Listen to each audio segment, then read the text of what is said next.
Welcome to Bear Era. It is great to be here. Obviously, EJ is busy over on Bootleg Football with his good friend Brett Coleman, but we couldn't take today and not come on talking about the NFL draft. And look, it's been a lot of fun. I'm live over on my own Twitter account over on at Irish Bear Show. So if you want to make sure that you follow us over there as well, if you're over on Twitter. But also come over onto YouTube so you can get your comments in. We are live on Bear Era Podcast. Mike, it is going to be a chaotic day. It's been rumor central. It honestly, I think I tweeted this out a little bit earlier on. I tried to cook my dinner about 5 times today, because every single time I started, someone someone tweeted something bananas out, and I was like, oh no, here we go again. Don't want to be cooking in the middle of something crazy happening. Didn't happen. Ended up cooking dinner, got to eat, and now here we are. Well, it wouldn't be draft season without some craziness just a few hours out. Now, let me ask you this. What was the craziest thing you think you heard today? I think the funniest thing I've heard today was Diana Rossini talking about how GMs and owners actually rank and grade drafters and their mock drafts. So that to me is the craziest thing. That shout out to EJ. He's been on the post forever, and shout out to you for doing all that amount of work that even these owners are taking notice. But it is the very stereotypical draft Thursday, isn't it? Right, where we're seeing names rise, we're seeing names fall, we're seeing rumors of teams being in trade talks, teams that want to get out of the first round, want to go higher in the first round. And I think this is one of the moments a lot of Bears fans were interested in. What was Ryan Poles going to do in this moment? And as the days kept getting closer, I think a lot of us started getting that itch that he was getting a little antsy. And now you're hearing a bunch of reports from very reputable sources that he has been in conversations to trade up. And it seems like the pick might be Ashton Jeanty. And right away, I thought of you. It's one thing for Ashton Jeanty to be picked at number 10. It's one thing for 9 other NFL teams to let him drop to you. And if the talent is there for you to pick him, it's another thing to move up halfway through the draft to pick him up and lease more assets for the future. What do you think when you first heard that news that not only were they in on Jeanty, but they are willing to trade up for him? I wasn't surprised.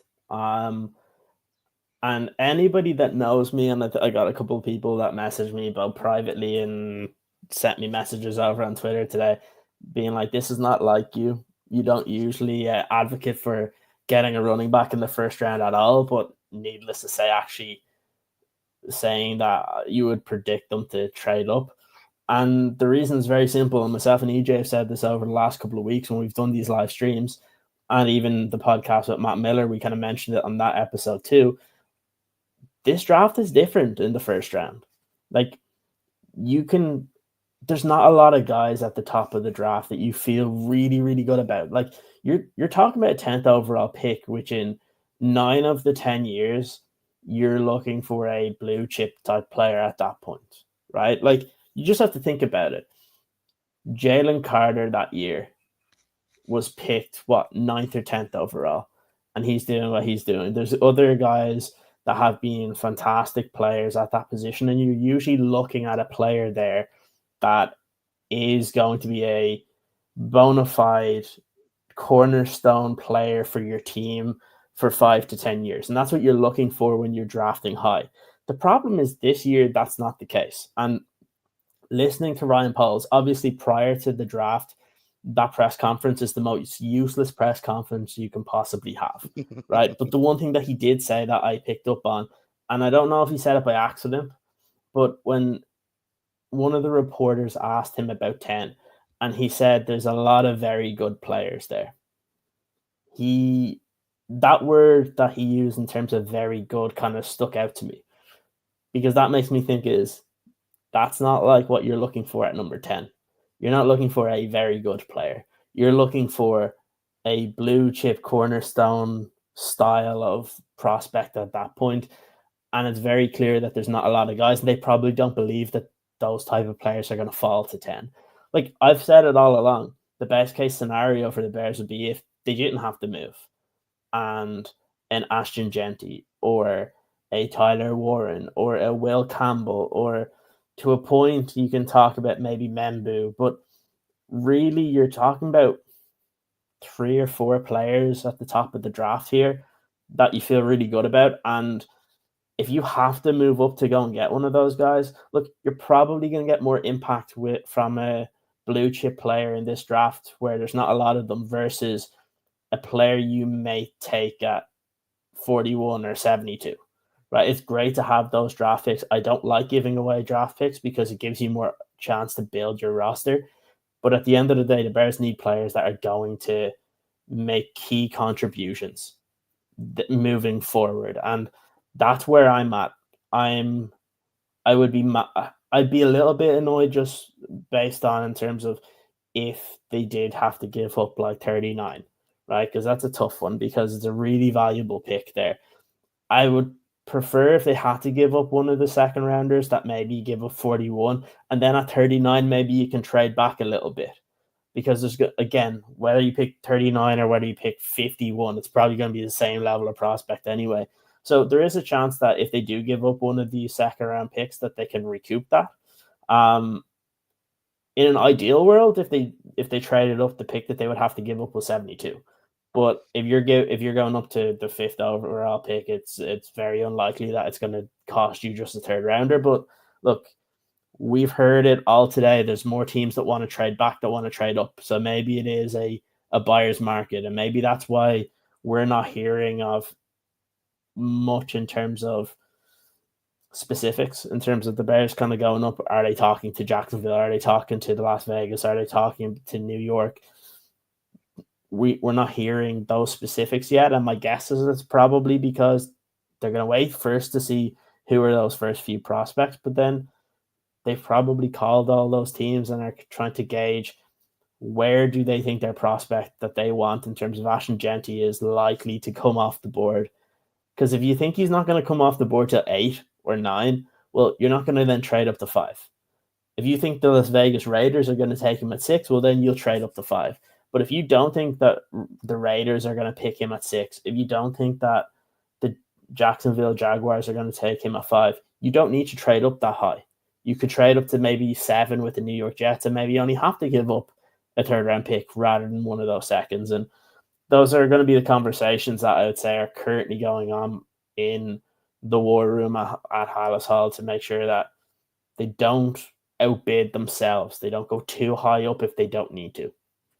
So we know the road so far. The Chicago Bears bringing in Ben Johnson to be their new head coach. We know Dennis Allen will be the captain of the defense, the man calling the plays there. And we saw Ryan Poles was very active in reconstructing this offensive line and adding pieces to the defensive line. But even with all that, and that allowing the Chicago Bears to be in a very nice position, to be open, to have options at pick number 10, to maybe move up a few spots or to trade down and gather more assets. But with all that, and you've been somebody who has dug deep and not only the prospects coming up, but the current Bears roster heading into summer camp, heading into training camp, heading into when we get into the dog days of summer, what do the Bears really need to attack this draft? Because the Genty and Tyler Warrens of the world seem like great pieces for what a Ben Johnson may want to do. His creativity may be able to unleash a lot of talent within them, but that doesn't necessarily mean the roster is exactly what that player is going to fix. So keeping that in mind, that Ben Johnson may have his guys that he thinks he could do something with, but knowing how it's the actual roster is constructed, where do they need to attack? Is it to get somebody on the edge to help Montez Sweat? Is it a tackle, even if they're going to be a backup? Is it trying to get a cornerback because you're not sure what's going to happen with Jaquan Brisker? There is still a lot of questions. To you, in that war room, knowing all this, where do you think they think is the most highest of priorities when it comes to a position? I think it's a tough one because, like, in terms of positions, they probably think that edge rusher is important, but they also have to look at the draft and the realistic points here where the value is not going to match up to where they're drafting today. It probably will match up tomorrow if they stick with the picks that they have, obviously. But even if they have to give up one of those second rounders, again, edge rusher is still going to be one that you can tackle, whether it be at 39 or 41.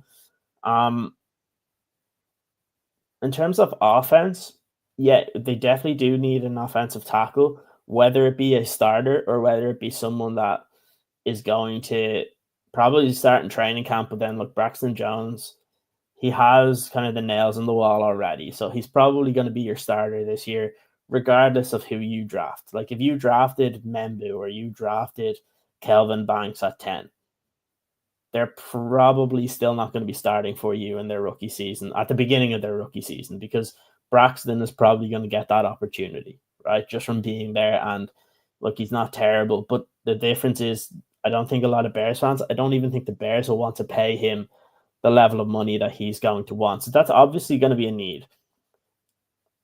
It's going to be interesting to see if they go in that direction. Defense is definitely one where you still need a lot of help, right? Like for the most part, you have your starters set, but things can change very quickly. You mentioned Brisker, right? Like safety is going to be an important one. You're not going to take one in the first round, but day 2, it's definitely an option because Kevin Byard is not getting any younger. And Brisker, how long is he going to last? Right? He could last through the whole season, or he could get a concussion in training camp and then he's not going to get to play for the year. And those are some of the worries that like you do like they're going to have to be able to prepare themselves for. And you mentioned corner. I think a lot of this kind of goes on Tyreek Stevenson. Like, can he be a better fit, or not a better fit, but can he improve his performance level heading into the season? Look, I believe in him in terms of he had a really nice rookie season and then he made a couple of boneheaded mistakes and it's kind of turned the fan base against him. But look, if there's a coach that can really fit the skill set of Tyreek Stevenson, it is Dennis Allen. So look, if Dennis Allen's able to get even Tyreek Stevenson from his rookie season and even develop it a little bit more than that, him and Jalen Johnson, Kyler Gordon, Terrell Smith, if all those guys are healthy for the majority of the season, I feel pretty good about your corners. And let's be fair to Ryan Poles, for all the slack he gets and all the criticism that he gets in terms of parts of the draft, he knows how to target cornerbacks. Whether it be late in the draft, whether it be UDFAs, he tends to get guys that are productive. Like the only corner on this team that he didn't draft is Jalen Johnson. Every other corner he's either drafted or brought in as a UDFA, and all of them have been pretty productive for him. So like, I feel pretty good about that. Linebacker is one where a lot of people aren't focusing on because obviously there's TJ Edwards and Tremaine Edmonds, and then Amen Agbongbemiga got brought back, but like you lost Jack Sanborn and didn't replace him really. You have a couple of mid-tier guys. I know we got the guy from the Chiefs that was brought in. He's more of a special teamer, but I think it was Sways Bozeman or something like that. But like realistically, they're probably going to have to either sign some guys in the UDFA market, draft someone a little bit later to play linebacker as well. It's not a really strong point of the draft, but you're going to have to get younger at that position. I know Noah Sewell is still there, so maybe he gets an opportunity. So that's another one. I don't think defensive tackle is a massive need, but it's a strength of the draft, so it's always a possibility. But when I look at the first round, what do I want to come away with? I kind of throw positional value out the window and I look at who can contribute the most, who can help this team win football games. And that's when I start to like go back to guys like an Ashton Genty. It's why I would go back to, even to a certain point, you could say Tyler Warren, because like he's going to be a really fun player to watch. You can talk about the tackles as well. Helping Caleb obviously is going to help you improve on offense. There's not a lot of defensive guys I like at that position in terms of being at 10. So I keep going back to, if you're able to bring in Ashton Genty, he's going to score for you. He's going to rack up the yards. EJ has said it himself on the podcast. Like, we talk about Ashton Genty and people talk about him like he's just some highly touted running back, and not the fact that like his numbers and his production are comparable to some of the greats at that position. the Adrian Petersons of the world, the LaDainian Tomlinsons of the world. Like, those are the guys that he's compared to just in terms of the raw data. And this is not just saying it as like an opinion. This is just backed up by kind of the statistics, the advanced analytics and stuff like that. And those are the types of players you want to be able to add. So, like, look, if you're able to move up, not have to give up like the farm, and you get a guy that's going to come in here, and if he starts scoring touchdowns for the Bears, are people really going to give a crap if you moved up from 10 to 5 to go get him if he's the one that's scoring a winning touchdown against the Green Bay Packers in week 1? Like, that's how I've started to view this draft, because it's not full of superstars. So if you're able to go and get one, to me, that's a win. Like, if you're able to go get him and you're not having to give up anything, especially next year, to where you've kind of protected all of those picks, and you're taking one of the picks from this year, and maybe you're having to swap picks from different rounds. For me, the middle rounds of this draft are so similar that a guy that you may target in round 2 might actually last to you in round 3. That's how crazy it is this year. So honestly, I think that's why we're starting to hear of like trade rumors for some of these teams, because some of these teams know that, look, they might be targeting someone at 39, for example, but they may actually get one of the guys that they're targeting at those second round picks in the 3rd round. Because again, we've heard it from guys like Tom Pelissero, Ian Rappaport just today, where I think it was on the Rich Eisen show, Ian Rappaport mentioned that he's had different teams have vastly different opinions on prospects this year, more than any other. That just lets me think that if you do trade up and have a guaranteed player in round 1, and it just means that you might have to give away one of your picks in round 2, there's no reason why you don't get to trade down in round 2 and recoup maybe an extra 3rd round pick. So then instead of having 2 seconds and a third, you might end up with 1 second and 2/3. Like, there's still ways to recoup some of these draft picks if you do get rid of 1 or 2 of your picks, trying to move up for the bona fide blue player.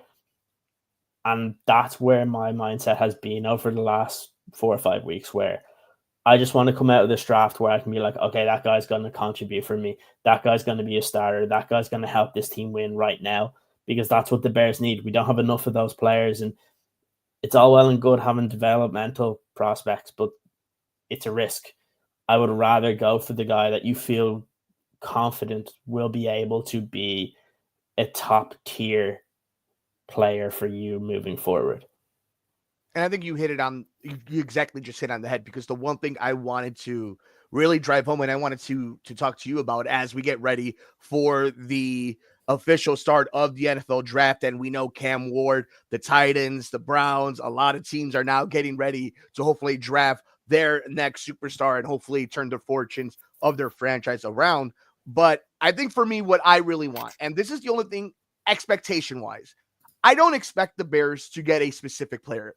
Even if I really want Genty, even if I want Warren, even if I want Campbell, whoever it may be, the only thing I don't want is for Ryan Poles to reach. I don't want a project. You mentioned impact players that can come in week 1 and help Caleb Williams or help Montez Sweat, help TJ Edwards, help the secondary. You're looking for somebody that's going to try to help you get to the 10-win, 11-win mark. Try to win the NFC North, be part of a winning culture in the Chicago Bears organization. But you don't do that by getting some startup project that Ryan Poles is in loves to do. And the rest of this draft, I don't want to see kickers. I don't want to see punters. I want to see Ryan Poles address needs. And I want to trust the scouting department. I want to see the Ben Johnson effect in full effect, if you will. I want to see how much pull Ben Johnson has. I want to see the power dynamic of the Chicago Bears. We're going to learn a lot about that in this draft. We're going to see really fast if after the first pick is made, who and how aggressive are the Chicago Bears. And I find that very fascinating. So for me, that is it's not who they draft, is what is the reason behind it? Did they reach for somebody? Are they looking for a project? Are they trying to be the smartest people in the room? We have seen that too many times in this organization, not just this regime. You could look back at all the different regimes over the last 10 years, and that has been one of their biggest stigmas, is acting as if they know something you don't know.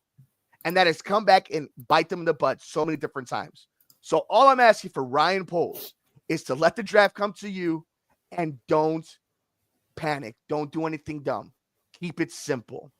But Ciaran, we are just a few minutes away live here on YouTube at the Bear Era Podcast, here on Bear Era, a fun time. It is the holiday season. It is the Christmas time. It is the WrestleMania. It is the ultimate season for us NFL fans. And I guess my big question to you is, do you think this is going to be, because it's not, from last year where we had the Caleb Williams, the Jaden Daniels, the Drake Mays, and all the talent down the list, do you feel this one's going to be much more of an active draft? Do you feel this is going to be one that's going to be chaotic? And it may involve the Bears. Maybe it doesn't. But do you believe over the next hour or so that we are here on YouTube, we are going to see some craziness, some pandemonium in the 2025 draft? I think there's going to be some craziness. I don't know how much. I don't know, if it's going to be. I don't know if it's going to be in the top 10. It's kind of hard to predict in that sense. Obviously, there's a lot of rumors, right? There's rumors of the potential of the Jaguars coming up to number 2. But then again, I see this every single year where there's teams that are linked and you're expecting the little trade icon to pop up when you're watching the draft. And then you just see the pick is in. And it's like, oh, well, the trade just didn't happen. So I wouldn't be surprised if that's the case. And actually, there aren't any trades at the beginning. But I do think there's going to be a point of the first round where there's going to be quite a lot.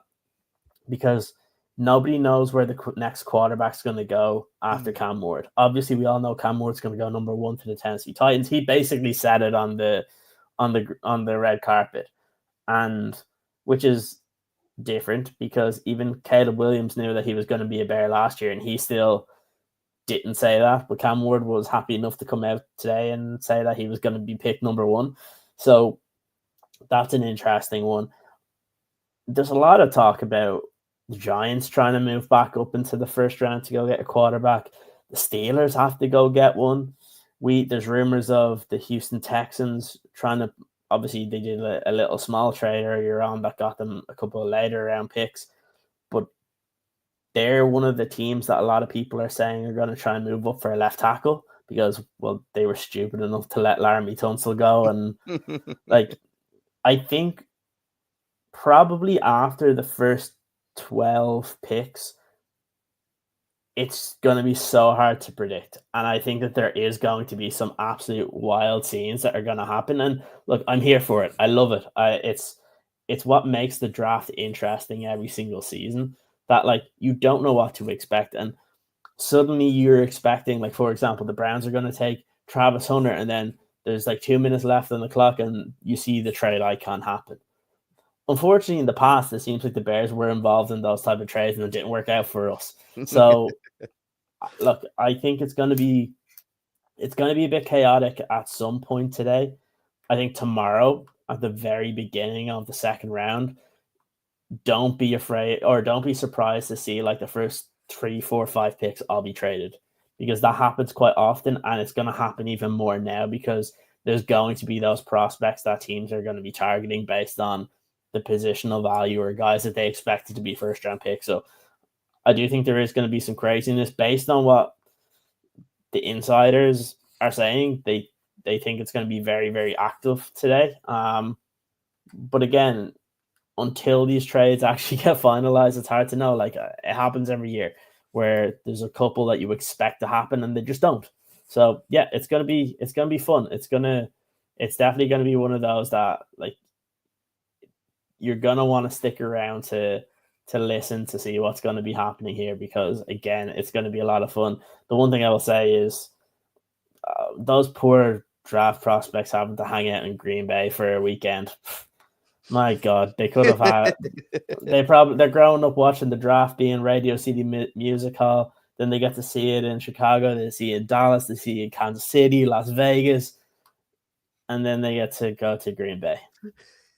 Poor Ashton Genty. That's all I'll say. Well, hopefully he gets used to going to Green Bay and, making their lives miserable when he's picked by the Chicago Bears, saying, "Oh my goodness, if you're watching this, this is a good way to do a time set." I think that's the commissioner on a bicycle, on a Pee Wee Herman bicycle. I may be mistaken. So how do you like that? Very interesting. Interesting one here. I just noticed Diana Rossini just tweeted, the Denver Broncos are making an aggressive push to get into the top 10 per sources. Okay, so when you hear that, all right, so when you hear that and knowing what the top 10 is and kind of seeing that, where do you think the Bears in a percentage or in a likelihood, where do you put them in being in conversations to trade down with Denver? Low. Okay. I think low because I'm trying to think of where Denver would go. Like, there's been rumors that they've been interested in guys like Travion Henderson. So are they interested in Genty? I don't know. I think you're probably looking more in the lines of protecting Bo Nix and trying to get a tackle, because that's what we've been hearing, that these tackles are going to go way earlier. Like, I was listening to, I think it was Jane Slater who's with the New Orleans Saints facility, and she mentioned Josh Connerly at 9. This is a guy that people were talking about maybe late first round, early second round, but these guys are going to go very, very quick on the offensive line. So it's going to be very interesting to see what happens. All right, so this is from Warren Sharp on X. Browns trying to trade down to 5 and then trade down from 5 again to 10 or lower. They seem hell-bent on accumulating 2026 draft capital. What does that tell you? Does that tell you that they Jags are coming up anyway? Yeah. So you think that? So if you're in Jacksonville, though, right, and you see what a crazy offseason, again, connections between Jacksonville and the Bears, front office jobs were talked about. There's been some interesting, crossover between the two organizations. What do you think about Jacksonville's attack in this draft if they go for Genty, if they go for Warren? Does that tell you what they believe about Trevor Lawrence? What do you think about the way Jacksonville is kind of handling all this right now? They have a decent amount of draft picks right now. They have 11, I think. So look, it's a young GM. He's going to want to try and make a name for himself. That's what they have to do early on, because they want to be able to get that kind of that cachet to where in future drafts they don't get kind of picked apart, which does tend to happen. So it's one where I think he's definitely gonna be one that's gonna kind of look to try and make a name for himself that he doesn't get made a fool of. So that's where I think it's going to get a little bit interesting to see what he does. But it makes sense. The Browns, I think, only have 4 picks in this draft. They have a lot of holes. We saw what happened to them last year, where they went from being a playoff team to, again, having the number 2 overall pick in the draft. So that's where it makes a little bit of sense. But again, I just go back to this draft, that the way it shakes up, I'd rather have a Travis Hunter than 5 or 6 extra players in this draft. And that's where it gets really interesting that they're actually going to do that. I hope, I don't care, as long as the Bears get who they really want. I think that's the important one. But it's going to make it very interesting, because if the Browns move down to 5, if you can't get a deal done with the Browns, well, then who did they pick at 5? And that's where it gets a little bit interesting to see what's going to happen here. So we know Sean Payton wants a running back. That is something that he loves, the idea of. I mean, we saw with Darren Sproles. We saw for years, right? Alvin Kamara, how much he loves implementing a running back with his quarterback. And if you look at having a young Bo Nix, kind of trying to do what he did with Drew Brees, that makes sense to me. I think the reason I bring up, at least I wanted to know where your thoughts are of where these organizations are thinking. We know Ryan Poles is a very aggressive general manager.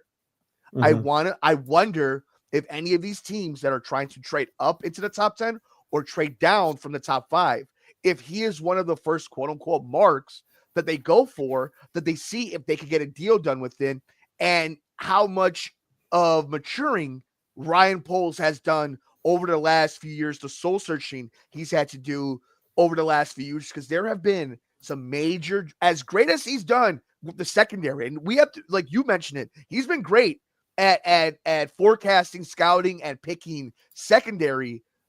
But when you look at some of the offensive players, the offensive line, the wide receivers he's brought in, it's been sus to say the least. So Mm-hmm. I'm wondering, with the talent that this draft has at running back, at some of these offensive line positions, if he is feeling that trigger finger right now. If right now, seeing all these reports, is he somebody that gets rattled? I don't think we know that. We know he's aggressive, but I don't think we know how rattled Ryan Poles might get in these moments if he's targeted a player and he sees this kind of momentum going one way. The, the thing that I know a lot of people have kind of made that point that Ryan Poles is like aggressive and stuff. And so I wanted to go back and have a look at it. And in his, what is this, his fourth draft now? He's traded up twice and has traded back 7 times. Mm. So I think for all the picks that he has given up in terms of veteran trades, and there's been lots of rumors over the last couple of years that they're going to trade up, and obviously they probably were going to trade up if it wasn't for Ian Cunningham and with the Real Madrid they picked last year. But I think part of it is he's not actually pulled the trigger on different trades that maybe were there for them. And at some point, you have to get the player you covet. We have examples in Chicago of times when you traded up when you shouldn't have, right? The Mitch Trubisky fiasco is one. But then there's other ones where you should have, right? Like where Aaron Donald gets picked one pick ahead of you. You were scouting him for the entirety of that offseason, that he was your number one target and you let him go to the LA Rams, the one pick ahead of you. And those are the situations you don't want to be in. You don't want it to get to like pick 8 and then suddenly the Carolina Panthers trade with somebody else and they end up picking Ashton Genty, and then suddenly, let's just say 2 or 3 of the offensive tackles go and you're stuck at 10 being like, well, there's no one we love at this position. That's the worst case scenario. I would rather give up some draft capital to make sure you get the guy you actually want and not settle on someone you like. I think that's a big thing. And look, you can't do that every time. Like you can't do that in every single draft. Like last year, it would have been ludicrous to do that because there were some very good players that were going to be available. Like simply, there's a time and a place to do it. And I just think that this time around, it might actually be the right time to make that move just because of there's not a lot of those really good players. Look, if it gets to like 7, right? And let's just say there's been like 2 or 3 surprises. Like, for example, let's say obviously the first 4 picks are as we expect in terms of Cam Ward, Travis Hunter, Abdul Carter, and Will Campbell. Those are the 4 that I think have been widely reported. Let's say then Jacksonville doesn't trade out and they actually go Ted McMillan. So that's one surprise. Then at 6, the Las Vegas Raiders go for Kelvin Banks instead of the likes of the Membus of the world, right? You get to the Jets, who's the reports are that they're going to go Tyler Warren. You get to the Carolina Panthers, and let's say they go Mason Graham, and then you look at it and the next 2 players are going to be either Ashton Genty or Membu. Well, if you get into that position, you're like, well, we don't need to move up.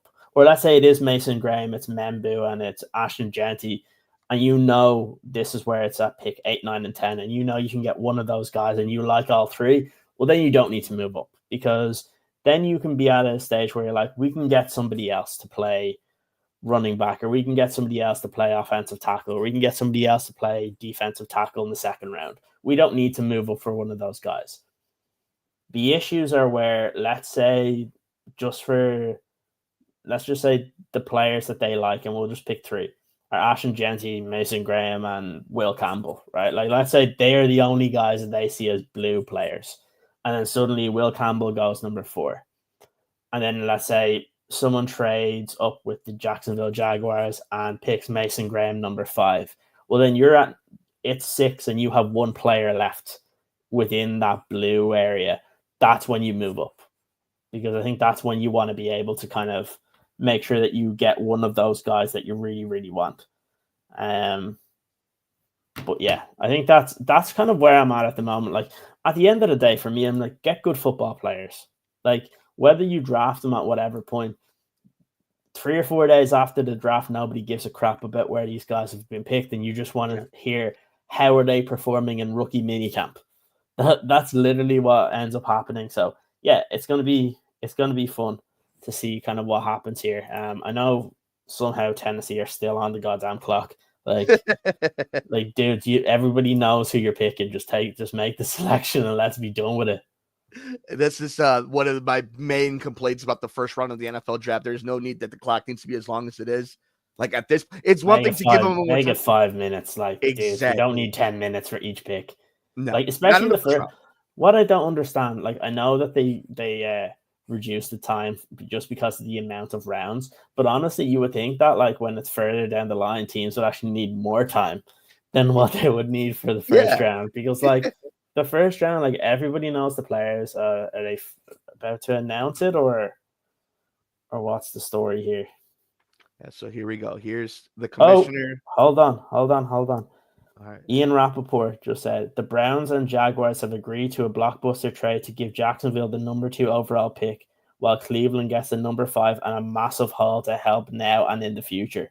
Wow. All right, so let's go ahead and let's talk about this for a second here on Bear Era, a live edition. Ciaran Hall, Mike Mercado, thank you so much for joining us, the 2025 NFL Draft, and a big trade. Ian Rappaport, we've seen the Jaguars and the Browns now have swap picks, apparently, and a haul heading to Cleveland. And I think for a lot of people, that means Travis Hunter. Does that mean Ashton Genty? What does that mean? And shout out to Ciaran, a nice graphic as Cam Ward. Shout out to Cam Ward, drafted number 1 to Tennessee. I'm a Hurricanes fan, one of the only college teams I like, so shout out to him. Hopefully he and Music City can make some magic in the crazy AFC South. But Ciaran, I need to get your thoughts. Yeah, I need to get your thoughts. What do you so we see Jacksonville moving up. We were talking about them heading into the start of the NFL draft. Now, this is going to be the moment, right? We talk about the craziness. This is a moment where the draft is now going to be set for the next few picks on what Jacksonville does. So in your opinion, as we start gathering some information, we start looking at what Jacksonville needs. We were talking about the crazy AFC South. The AFC South just got a brand new quarterback and a Heisman winner in Cam Ward. So now Jacksonville is responding in their own way, saying, we're going to go up and try to get one of the best players available. Can that be Carter to kind of be the answer to Cam Ward for Jacksonville? You've heard the trade. What do you think? What are you vibing? What are you feeling? How is this going to shake out at pick number 2?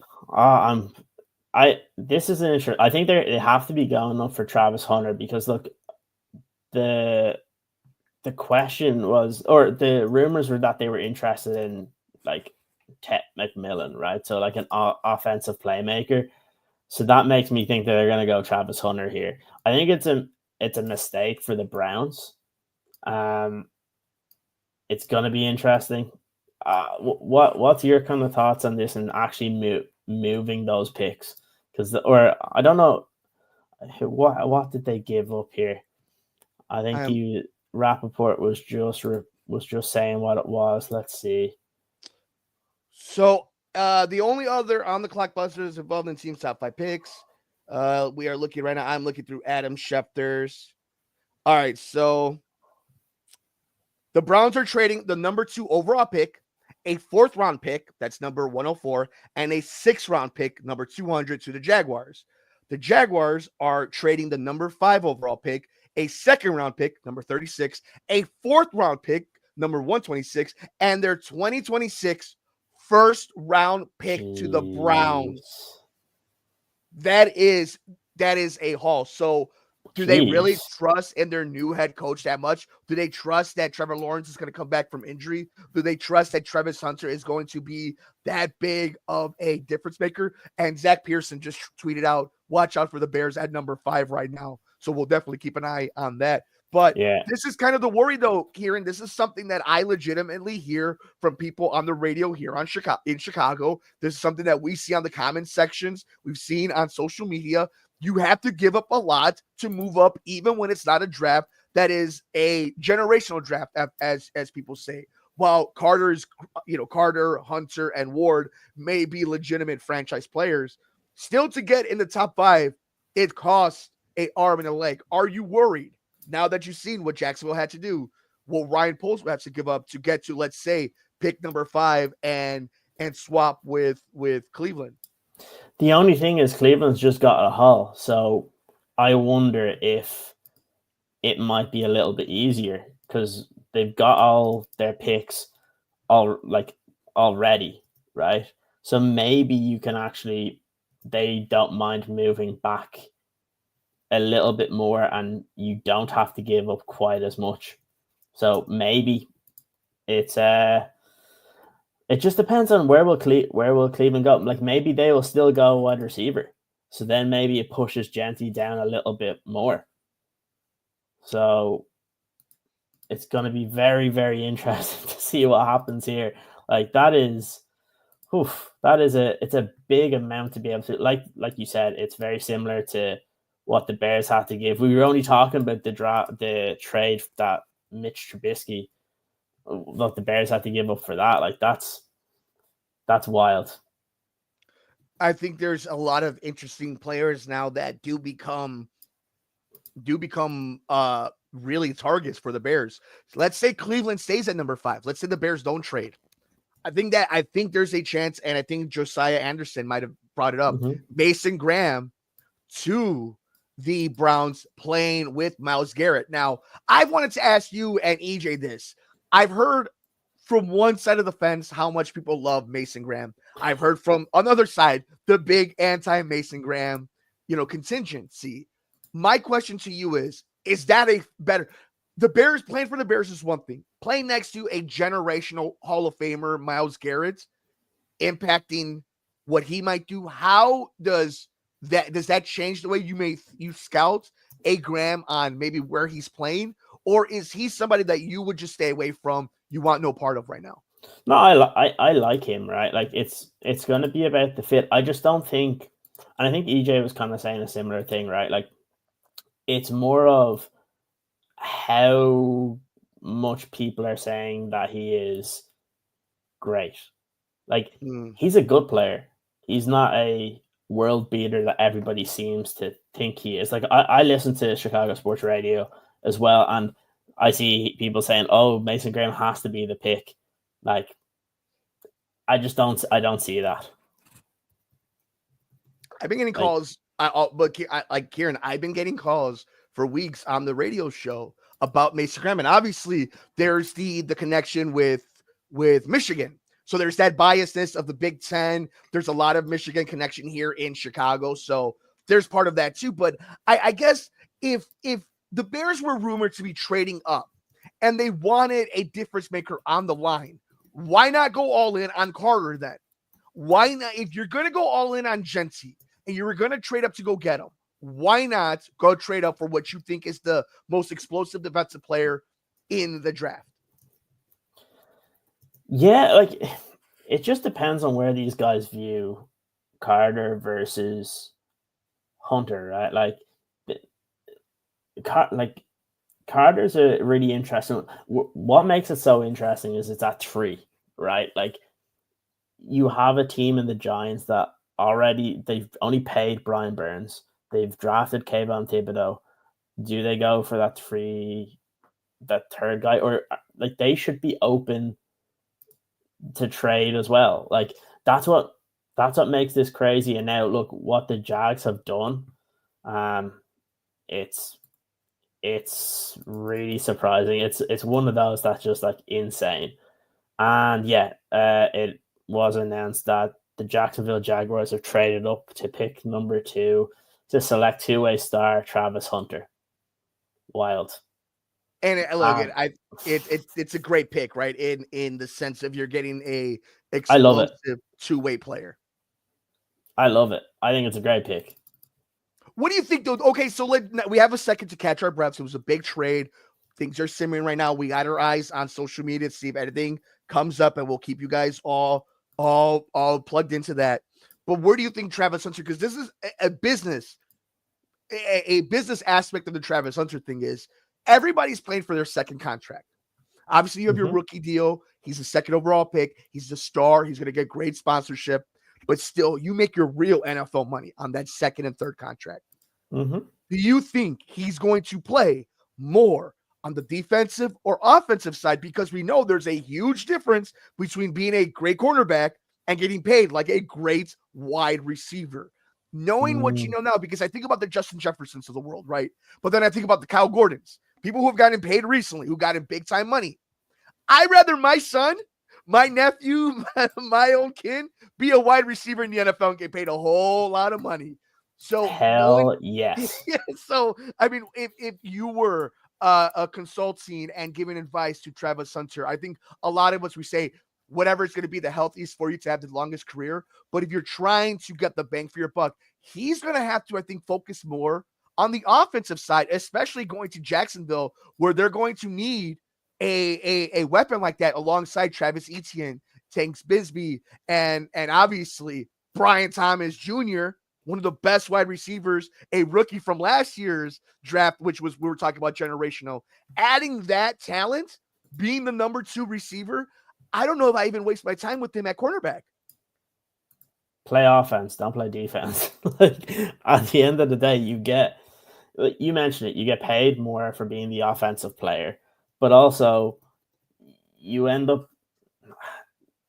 get all that, the endorsements, you get all the extra stuff like being that receiver. And honestly, I think Travis Hunter long term is going to be a better receiver than he would be cornerback, because there's too many good receivers out there. Like, I would much rather be the one scoring the touchdowns than being the ones having to trying to stop some of the guys like Travis Hunter. So I think he would be right in staying with doing what he's probably going to end up doing and playing offense for the Jacksonville Jaguars. And I love that, because simply putting him next to a talent like Brian Thomas, that putting him next to somebody that's going to take attention away from him, he's not going to be the focal point. You think about what Malik Neighbors had to deal with in New York, and he still dominated. He still balled out, won people a lot of fantasy championships and a whole lot of money in the gambling sites. But he was still the offense. He was still the focal point. Every defense did everything possible to knock him out of a game plan. So looking at what Jacksonville has to do with now, and one of the big reasons I think this is huge for Jacksonville, let's say he's an okay wide receiver, but let's say all of a sudden we find out, and it's not even all of a sudden, but let's say history will end up showing he's a great secondary player in the NFL, a great cornerback. In the AFC South, when you're dealing with Nico Collins, when you're dealing with some of the Michael Pittman Jr., when you're dealing with some of the best receivers in the National Football League in that division, it doesn't hurt to possibly have a talent that's going to be really good at the cornerback position. That's going to be a really good defensive player for your franchise. And when you're playing against a quarterback like CJ Stroud, you just saw Cam Ward go number 1. So Travis Hunter going number 2 to the Jacksonville Jaguars. I mean, let me ask you this, as we're still waiting to see if any more reports break through. Do you think that Deion Sanders is in play for anybody who gets Shedeur? Because we see now that Travis, his 2 greatest stars, one went top 2, the other one will be a first rounder. Do you think his impact, what do you think his impact will be on Shedeur now? Because that's the next Colorado Buffalo we're waiting to see get taken off the board. Oh, I think I think where Shedeur goes is going to be very, very interesting. I think that's that's probably going to be the interesting one, right? Because like we've heard quite a lot in terms of Shador and like where he could go, teams that could be interested. Like I don't know, it's going to be an interesting one to see kind of where he ends up. Like when you have when your dad is so involved to the point of where his is, it will put teams off, and it's like the rumors were that it has, right? Like that there's teams that are not very happy with kind of how he acted in a lot of the the interviews, that he was kind of cocky and stuff like that. So it's I don't know, it's going to be tough. I think it's going to be tough, but like it's going to be interesting to see where he goes, right? Like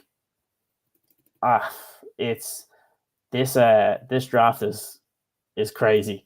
It's gonna be a lot of fun, and now it makes me even more excited for what's gonna happen for the Bears, and just hoping that one of the guys that they really really like is gonna be there. Yeah, it's I don't think we've heard the next pick, have we? No, not yet. And it seems that it has already been on social media. It will be Abdul Carter. And and it looks like here, if we're watching it on stream, at least I am on YouTube TV, the commissioner is on the podium. And if it ends up being Carter, this is a no-brainer for the Giants. You're in a division with Jalen Hurts and Jaden Daniels, to say the least. Like Dak Prescott, shout out to him. We'll see how he responds from a bounce back from an injury. But without a shadow of doubt, you needed somebody on the edge that is going to try to do something to contain some of the best offenses in the NFL. I think there's a lot of Super Bowl favorites in the NFC East. So for the Giants to get a position like that, a team that knows something about defensive linemen, a team that knows something about players that can wreak havoc for offenses all over the league. Now, the caveat is it's still the New York Giants. I would have loved to have seen Abdul Carter with the Chicago Bears. That was my pipe dream. That was the player that I was hoping for a miracle. If they were going to give up the baby and the crib, everything included, that it would be for Carter. But the Giants got somebody that I think is going to really be an impact player. And here's some, we are live on YouTube right now at Bear Era Pod. I'm Mike Mercado with the great Ciaran Hall. Ciaran doing some amazing work over on social media, including the Irish Bear Show, the Irish Bears Network. Some, make sure you guys are following that throughout the entire offseason, season, day to day. Ciaran is doing the Football Lord's work. I'm over on the Sports Cubicle and Sports from the Couch. And of course, the godfather of Bear Era, EJ Snyder, is right now doing some awesome work with Brett over at Bootleg Football. We want to thank each and every one of you for joining us here on round one of the 2025 NFL Draft. And we have some comments from the real Monk Genty.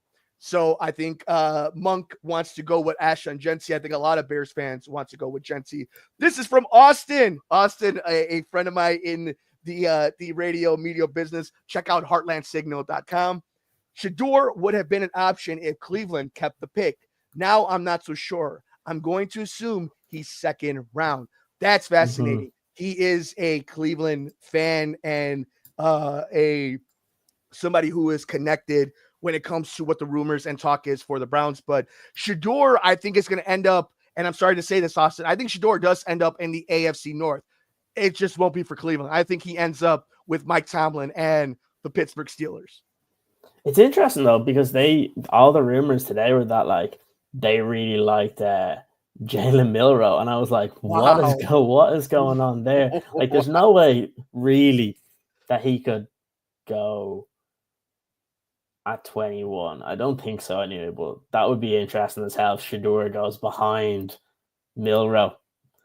It would be who is your favorite quarterback? Who is your favorite quarterback? I mean, obviously Cam Ward is gone, but like, is it Darts? Is it Milroe? Like, is there a quarterback right now that if the Bears were still in the Justin Fields era or the Mitch Trubisky era, where you'd be like, okay, I could be okay with them taking a leap at a quarterback like that? I like Milroe. I don't think he's going to be like your franchise quarterback. But I don't think any of the other guys are going to be. Look, I think if it was me and I was like really wanting a quarterback, I'd probably just go for Sanders because like he's a head wrecker, but like he's talented, but it's hard to know. So there are a few names now, and we are waiting for this. I think if you've already seen it, don't spoil it in the chat for all the people who are joining us. But this is the Will Campbell pick right now. If Will Campbell does not get picked by the New England Patriots, this really does change the draft, I think, for the Chicago Bears. This is a chance now that if you're a Bears fan, you're watching right now to see what exactly the new look, the new ran New England Patriots are going to do. Vrabel, I think, would love to get some nasty on his offensive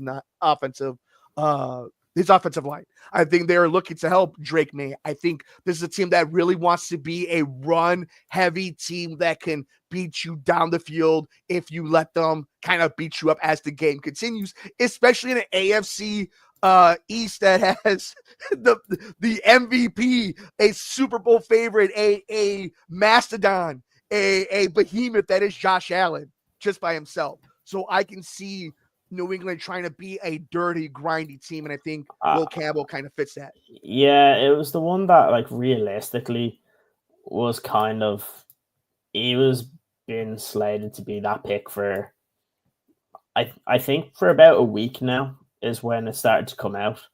That Will Campbell would be the selection for the New England Patriots. So I think a lot of people knew that one would come. But yeah, it'll be it's a good pick though. I think it's definitely one that Patriots fans should be happy anyway.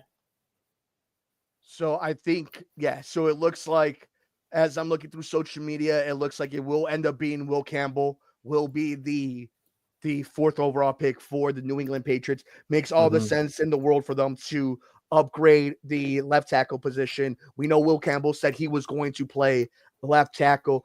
Now we get into it once they make it official with the commissioner. Pick number 5. This is it. This is where everybody has circled it because we know right after that it's the Las Vegas Raiders. Now, I'm getting nervous now. yes, we are getting there. Now let's talk about this for a second. Let's say that Cleveland stays at 5 and they get Mason Graham. So the Raiders then are on the clock. That's my worry. Where do they go? Okay. Well, what if they go Calvin Banks? What if they go Memembu? What if they go Tyler? Well, like, they're not going to go Tyler Warren. Obviously, they have 2 unicorns at tight end there. But if we see, for example, Calvin Banks go number 6 to the Raiders, it is time to freak out if you're a Bears fan because there is a great chance that you do get one of the premier positional players you've been wanting without having to trade up. But if we see in about 30 seconds on social media or on the crawl that the Bears have traded up, that means they felt that was not going to be the case. And official Will Campbell will now be protecting Drake May in Foxborough. He is the 4th overall pick for the New England Patriots in the 2025 NFL draft. And hopefully each and every one of you guys is having a wonderful Thursday night draft. What do we got, Ciaran? I see the face. Something's going on. What do you see? Gianna Rossini. Oh no, you probably mentioned this. It's just there's a couple more where she's mentioned that the Cleveland Browns are taking calls from teams interested in the number 5 pick per source until they're open and moving down again. Adam Johns goes on the back of this, and then they trade back up again, right? They should make a movie about this. for those of you who don't know, and obviously you do if you're watching it here live, Draft Day, the greatest movie of all time.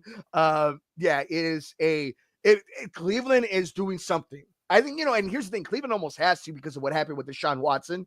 Like, they almost need to do anything to cleanse the spirit of that organization and just try to remedy with as many good players, as much assets, anything possible to do that. And oh my goodness, wow. I'm getting this on social media. It looks like my YouTube TV is a little bit behind, or at least the stream is behind. I think Cleveland might be going with Mason Graham. Oh, lovely. So we are waiting, at least officially here watching it, for Mason Graham to go official, or at least when we see more confirmed on social media. But under the assumption that Mason Graham is now a Cleveland Brown, will be playing alongside Myles Garrett. Man. Ciaran, what does this do for the Bears? What do you think right now? I mean, now the Raiders are going to determine what's happening with Chicago. But I think the Bears aren't training up now. I think it's official. The Bears will be picking at 10. I think they'll pick at 10. I think it depends. Like there's oh my god, it's gonna be like it really is dependent on it's gonna be dependent on where Vegas go, because I think Tyler Warren will go at 7. And then do you have to play it safe and maybe try and move up a little bit to Carolina? Like, that's the question, really. If Carolina don't trade back, and then if Carolina, let's just say it does go Banks at 6, Warren 7, Carolina don't trade and they go for a defensive player, then you definitely stay where you are, because there's no way. Because then I think Genty's going to make it to you, because I don't think that, like, realistically, I don't think that, like, I don't think you have to move at all. And that's what makes it, that's the perfect scenario here, that the Bears don't have to move.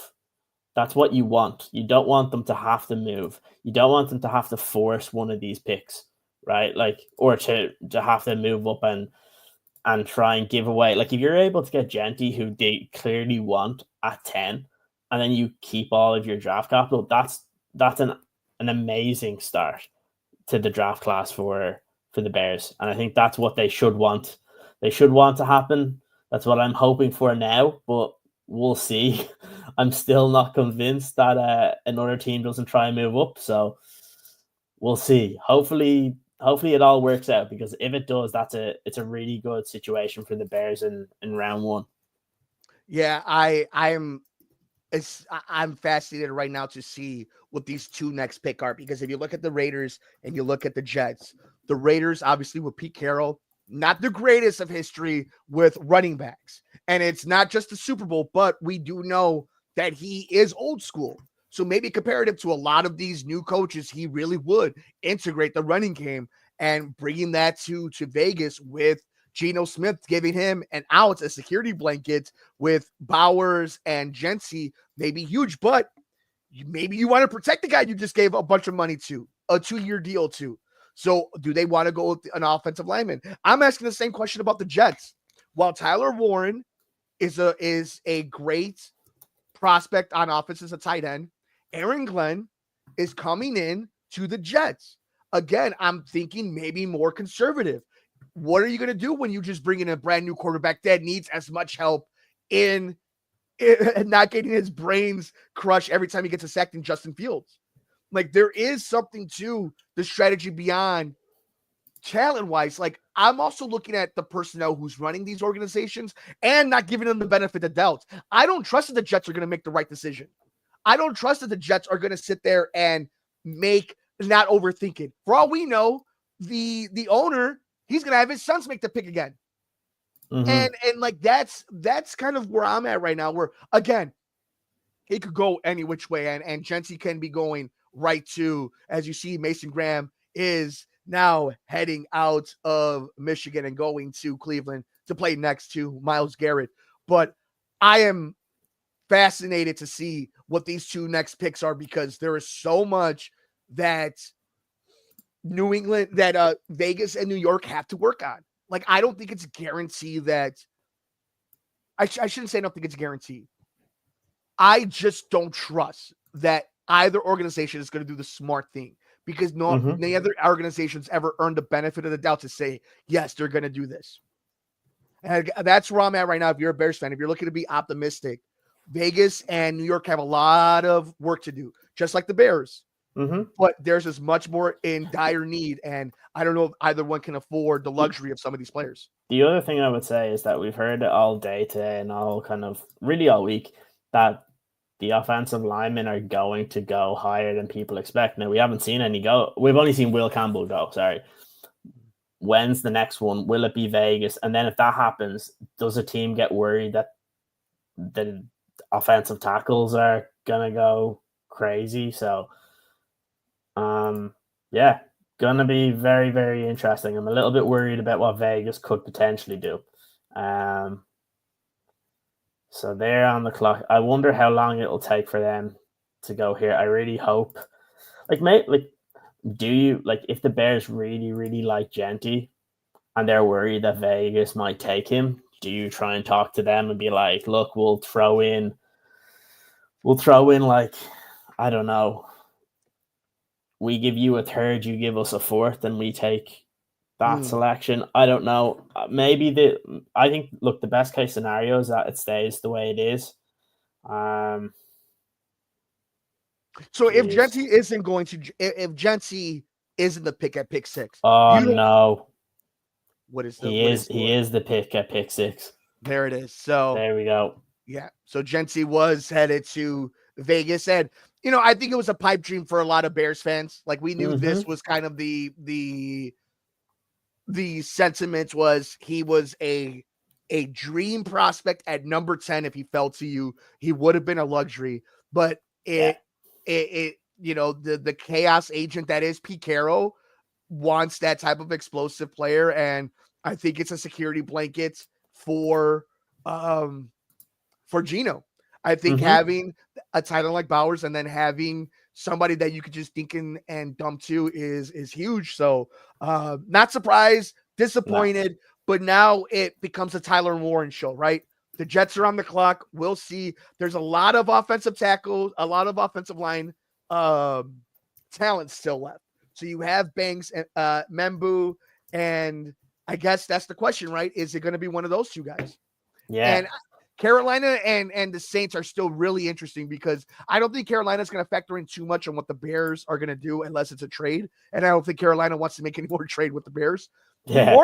New Orleans is interesting because they can do the Shedeur Sanders thing. They could be in play for a Dart or a Milroe. They could be in play for a quarterback. And that could really, like, more nationally speaking, that could really shake things up. But before we get into what's going to happen with the Jets, what do you think so far about this year's NFL draft? Con, pretty chalk, right? Yeah, kind of like we were saying at the start of this, right? Like, it's one of those where there's always a lot. Well, look, obviously there was the big trade with the Jags, and I think that may have affected a potential trade for the Bears, because they may have been talking to the Jags, and then once the Jags are gone, well, then you're kind of stuck to where you kind of have to wait.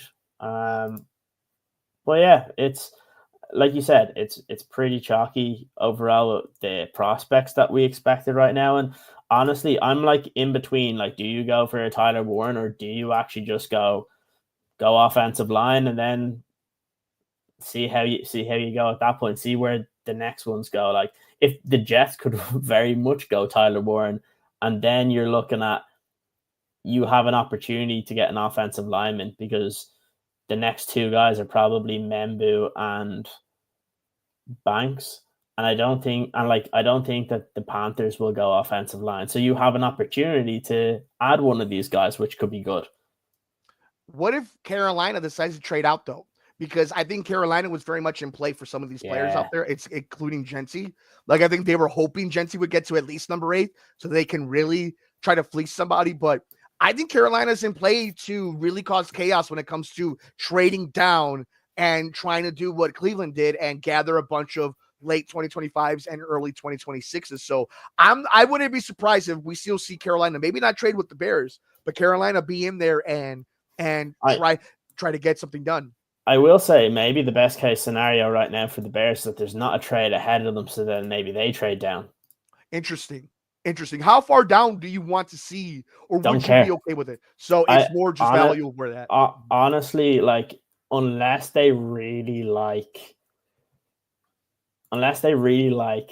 Kelvin Banks, or they like Membu, who ends up getting there, I'm happy moving anywhere in the first round. I'm picking up more picks.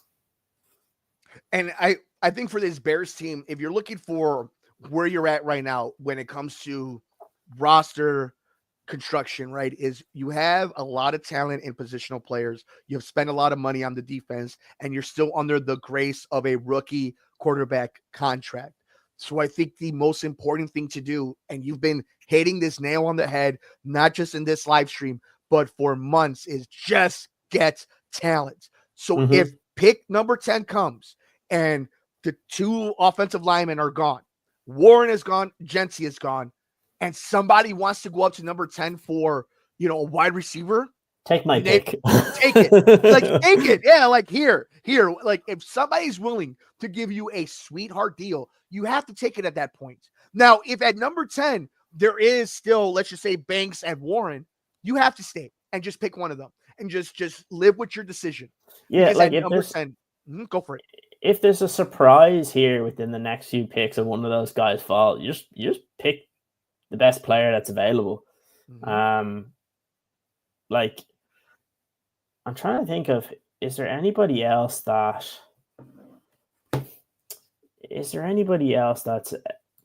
there? I'm trying to think at the top of the draft. Like, I'm just looking. So just on the side where we had the top available from the start. We'll update this as we go a little bit later on. But obviously Cam Ward's gone, Hunter's gone, Carter's gone, Genty's gone, Graham's gone, Will Campbell's gone. So pretty much the only one in between that list was Jalen Walker, which I think will probably go to Carolina if they don't trade that pick.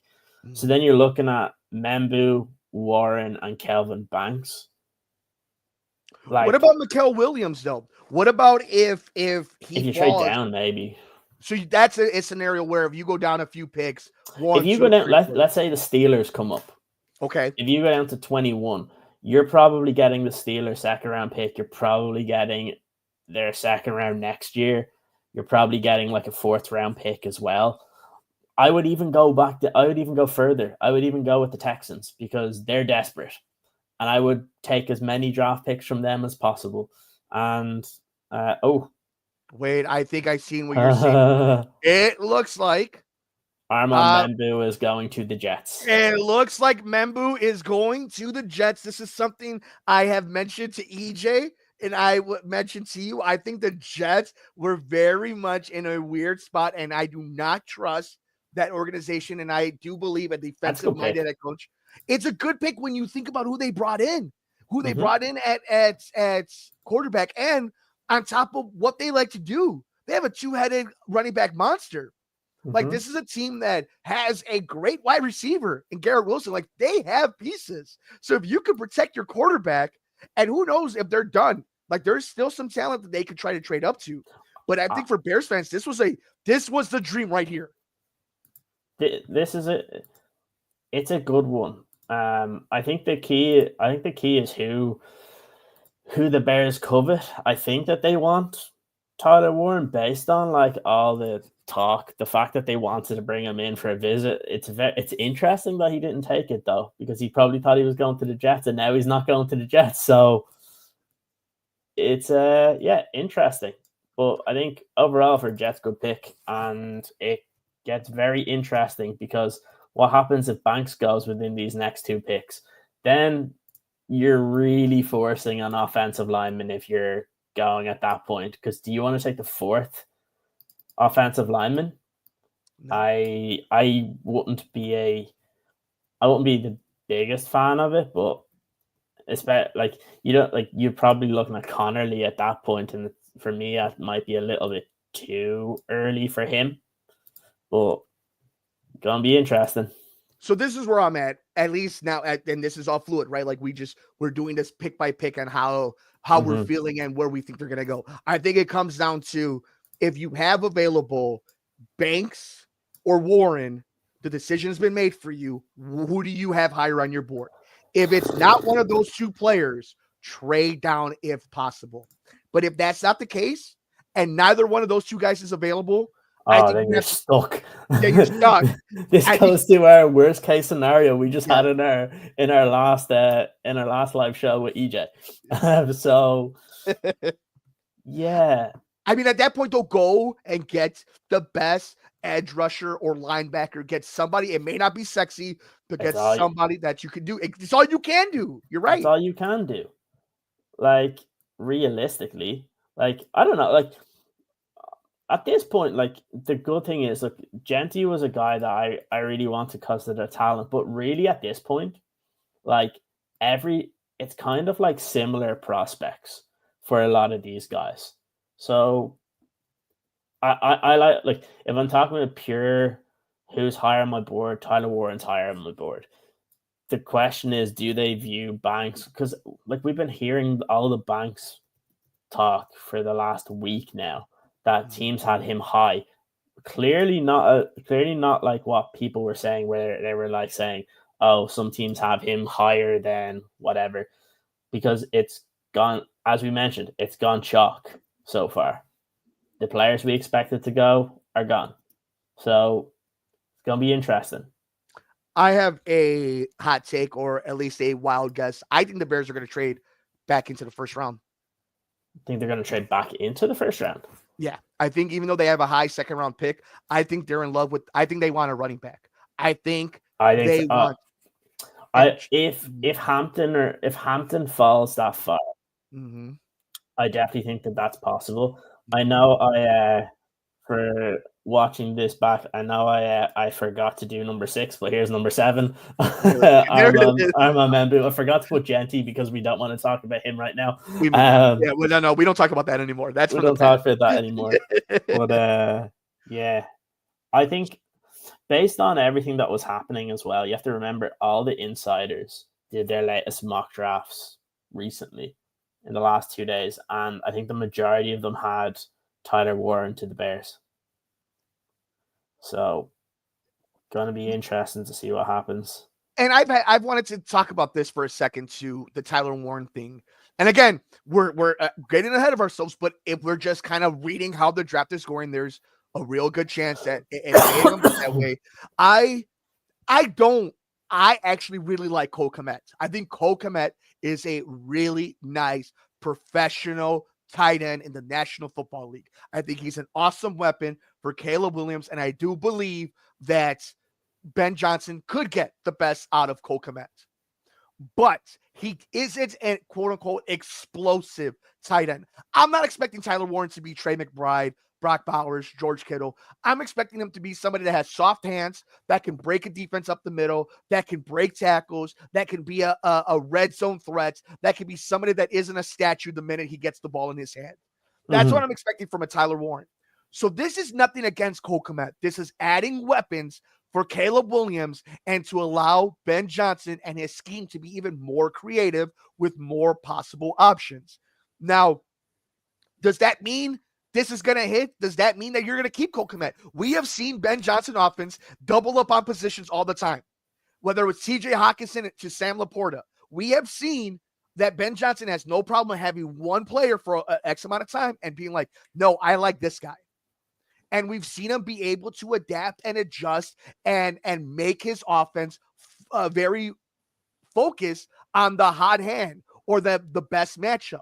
So I think Tyler Warren kind of does that for you, right? Like what linebackers are going to be able to cover him? What safeties and cornerbacks are going to be able to cover him on a consistent basis if you're driving down the field, if your running game is on point, if your offensive line has been dominating their front four? That is what you get a weapon like that for. But again, it is still wishful thinking, and there's still a few picks away from that being the case. Yeah. Like, I think a big one would be if Warren's not there, I really hope they move down. The question would be, like, if Warren is there, do they love him enough to, if, let's say Warren's there, right, but they also get a trade offer. In that regard, like, what would you do? What would you want them to do? Push comes to shove, trade offer comes, Tyler Warren's on the board. I go Warren. And here's my thing, I want to know your thoughts on this too, right? Because this, again, it may just be the base way of thinking of it, but let's say your offensive line is something that obviously was the big Achilles heel of your team last season. Damn well near killed your rookie quarterback. Theoretically, though, 2 tight ends, 2 unicorns of men, 2 mantars.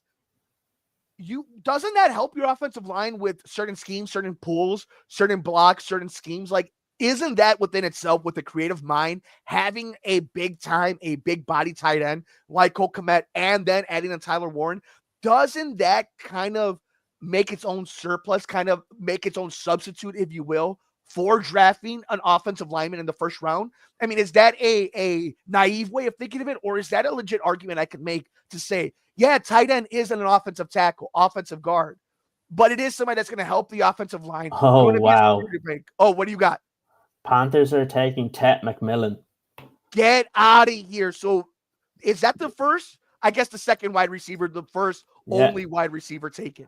So that really means that you will have one of Banks or Tyler Warren. So at that point, like, if you really like Banks to play like left tackle and you like Tyler Warren, maybe you do just take the pick and just keep it what you're doing. But look, maybe if they get a good offer, like that could change things.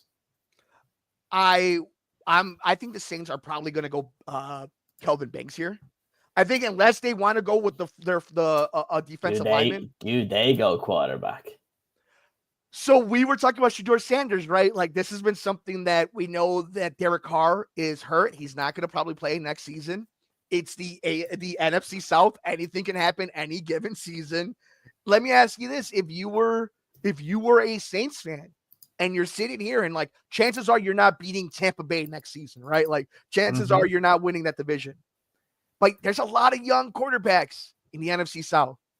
There's a lot of interesting players in the NFC South. Do you get somebody to wreak havoc on the defensive side? Do you get somebody to protect your quarterback if you're planning for next year's QB crop?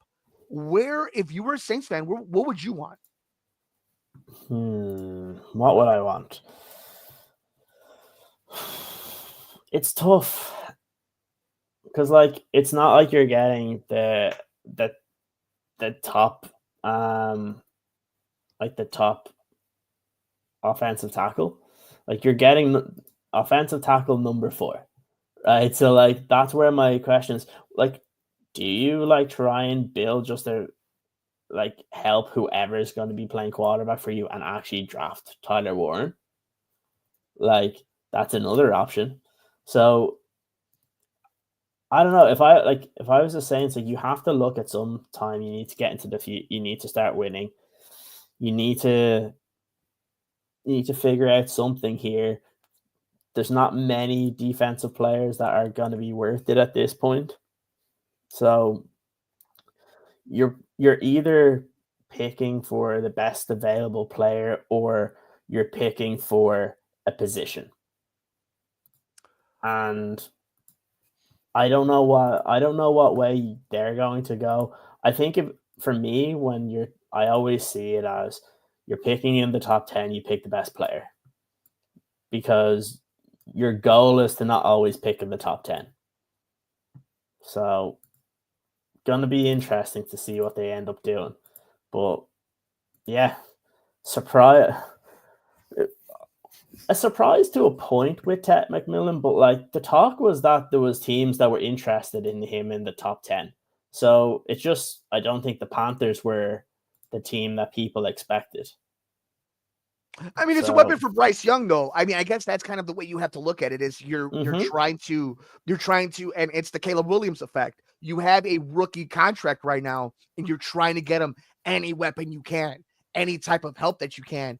And nobody plays defense in that division to begin with. So you have to win games 35-37, So it kind of makes sense to just try. And we saw Bryce Young and his name is escaping me, but the young head coach that is in Carolina. Canales, yeah. Thank you. So, I mean, maybe that kind of in its own right kind of makes sense. It's the thing that this draft has going against it, and we've seen it at every pick, is the comp to last year. Last year, every position had a better version, except maybe Genty had a better version of the position that's being drafted right now. And I think that's kind of the thing that we kind of are feeling in this one. It's not a bad draft. It's just when you compare it to what we saw last year. And I'm not even talking about emotion. It's an okay draft. It's an okay draft. It's like it's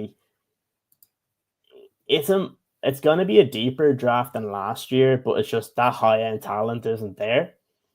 So, like, I don't know. I think teams are going to be fans might be disappointed when they see some of these players and how they perform and look at like where they're selected, right? Like that's definitely something that could happen. But again, I think you just need to treat it as what it is, right? Like there's a lot of good players, there's not a lot of great players. So yeah, number 8 overall, Ted McMillan. So Shout out to you, by the way, for all these amazing graphics. If you're watching us live on the YouTube channel at Bear Hour Pod, I'm Mike Mercado. He's Ciaran Ho. Thank you for joining us in the 2025 NFL Draft. As we are ever so close to the Bears. What do you got? What do you see? Where? So I got a text, but I don't see a tweet on it. Okay. But one of the guys that I talked to said that the Broncos are trying to trade up to number 9 for Tyler Warren. But I do not see any. I don't see tweets on that, so I don't know where he's getting it from. That would be fascinating. We've been talking about Denver early on in the stream. We saw that Denver was in talks for number 4, number 5, number 2. They were all over the top 5 of the NFL draft. If you're a Bears fan, that is what you're looking out for right now. And I think if you're the Saints, that's obviously as a Bears fan, you don't want to see that go down. You want to see Tyler Warren or Kelvin Banks. It makes it easy for you, right? But the idea is they can get a haul right now if Denver is desperate enough. And you have to think what Sean Payton is thinking over there, right? Like getting somebody to help Bo Nix in that aspect. We were talking about the Jency effect. We know what he did with Jimmy Graham all those years. Like having a talented tight end to bail out your freak athlete of a quarterback kind of makes sense for them. I wouldn't be shocked in that one. Here we go. This is from Austin. Oh, here we go. What do you got? Saints. Oh, what the hell is he? What? Well, as you're reading that really fast on our YouTube channel, Austin, Warren's the best fit. Him plus Komet would work really well. I agree. I think having those two on the line together. Two completely different ones. Okay, this is from Connor Hughes and Kevin Fishbane has retweeted it. The Saints are selecting Kelvin Banks from the University of Texas. So Tyler Warren then. Has to be Tyler Warren. On the card. Here we go. All right, we are on the clock. The Chicago Bears will be making their selection. So we want to thank everybody for joining us here live on YouTube at Bear Era, the Bear Era podcast. Shout out to the Blue Wire Podcast Network and, of course, our amazing sponsors over at Homage. I'm Mike Mercado. The amazing Ciaran Hall is here with me. And, of course, shout out to the Godfather, E.J. Snyder, as we are waiting for the Chicago Bears to pick number 10 in the 2025 NFL Draft. The road so far, we've seen a new regime built. Ben Johnson, the new head coach of the Chicago Bears. Dennis Allen running the defense. We've seen a lot of activity this offseason trying to rebuild the offensive and defensive line. A lot of contracts were given out to star players in the NFL in the Chicago Bears roster. And now they have a chance to bring in another talent to help out Caleb Williams. Ciaran, before we find out what the official pick is, adding Tyler Warren without having to make any moves, how big of a win would this be for the Chicago Bears? It's a big win based on the board that's there. He is I guess as some sort of insight from just chatting to different people from around the league. He was one of the players that the Bears had 4 blue players. Reportedly had 4 blue players within their sphere. Obviously, Ashton Jeanty was one that we kind of spoke about in the past. The other one was Will Campbell. The other one was Mason Graham. And then the last one was Tyler Warren. So that's where I'd expect this is the pick, just based on all of that information. If that information is wrong, then it won't be the pick. But I think that this is going to be a pretty safe assumption on kind of who's getting picked here. But I think it would be it's going to be a good one. I think end of the day, this is somebody that I think going back to maybe February, we started talking about him being there. The question is going to be, will they get any offers? We heard teams were trying to trade into the top 10 and we haven't seen it. So going to be interesting to see do they get any pick or any trade offers, and then they have to decide, are they going to be do they prefer the player or do they prefer the extra draft capital? And that's where it's going to be very, very interesting, I think. But I expect it to be Tyler Warren. I expect them to make the pick. But yeah, it's going to be very, very interesting here. This is from Daniel Jeremiah, his scouting report of his mock draft, and he had Tyler Warren going number 10 to the Chicago Bears. With the top offensive lineman and Gentry off the board, Warren becomes a very attractive piece for Ben Johnson's offense. The Bears will be living in 12 personnel with Warren, Cole Kmet, DJ Moore, and Roman Dunze on the field. That's a group to be excited about. So this is the sexy pick. This is the exciting pick. I was telling you earlier, I believe getting a tight end helps your offensive line while being a security blanket for your quarterback. And it gives your offensive guru of a new brand, new head coach, another weapon to try to scheme open and get creative with. Will I be surprised if we find breaking news that they traded down, or somebody like, I don't know, I've been seeing tweets like Walter Nolan or something like that, right? Like we see, right. It's Warren or trade down. Don't make it complicated. Don't overthink it. Don't reach. Don't find a project. Get the best talent available right now. And we are just waiting as the Chicago Bears are going to make it official. And we are just waiting. The Bears. Okay, it is time. I think the pick is in. Is it? We are waiting to see what it's going to be. As I attempt to get the Bears graphic done, because of Mr. Ted McMillan that happened to screw it all up, because we were planning on these, and because it's been chalk most of the way, had most of them prepared. But yeah, look, I think overall, like, let's see what do we have here. So the pick is in. Pick is in. It's probably... Oh my goodness. Oh wow. Oh wow. So ladies and gentlemen, would you like to make the announcement? Ciaran? They have picked the tight end. It is just not the tight end we thought it was going to be. It is Colston Loveland. And what's funny is I mentioned this on our draft show 1 day ago or 2 days ago. Jeez. I am in shock right now. I am in legit shock. We're going to take a second to kind of gather all the information we can. We're going to get some stats for you. We're going to do some fun stuff for you. But I think this was... I asked for one thing. I asked for one thing, Ciaran. Yes? Don't overthink it. Don't reach. Don't find a project. While Loveland is going to be a good tight end, the consensus number 1 ranked tight end was right there for you. Now, while this may just be nothing and they found the guy, they found the best tight end in the draft. Once again, it feels like to me, Ryan Poles, and if you want to include Ben Johnson in this, felt like they were the smartest guys in the room and that they knew something that none of us knew, and they went with Loveland. Your initial thoughts, as it was a tight end, not the tight end any of us thought it was going to be. And it was a Michigan player, just not the Michigan player we thought was going to fall to them, as the Chicago Bears at number 10 have made their pick. What do you think? Well, I will say this, right? Like, we brought this up or what day was it? 2 days ago on the live show, where if the 3 offensive tackles go, if Gentry goes, if Mason Graham is gone, like, what did the Bears do? Right? And let's just say they weren't. One of the guys I did mention was Colston Loveland, and the reason for it was because the Bears, or everything with Ben Johnson, like, Loveland matched back to like what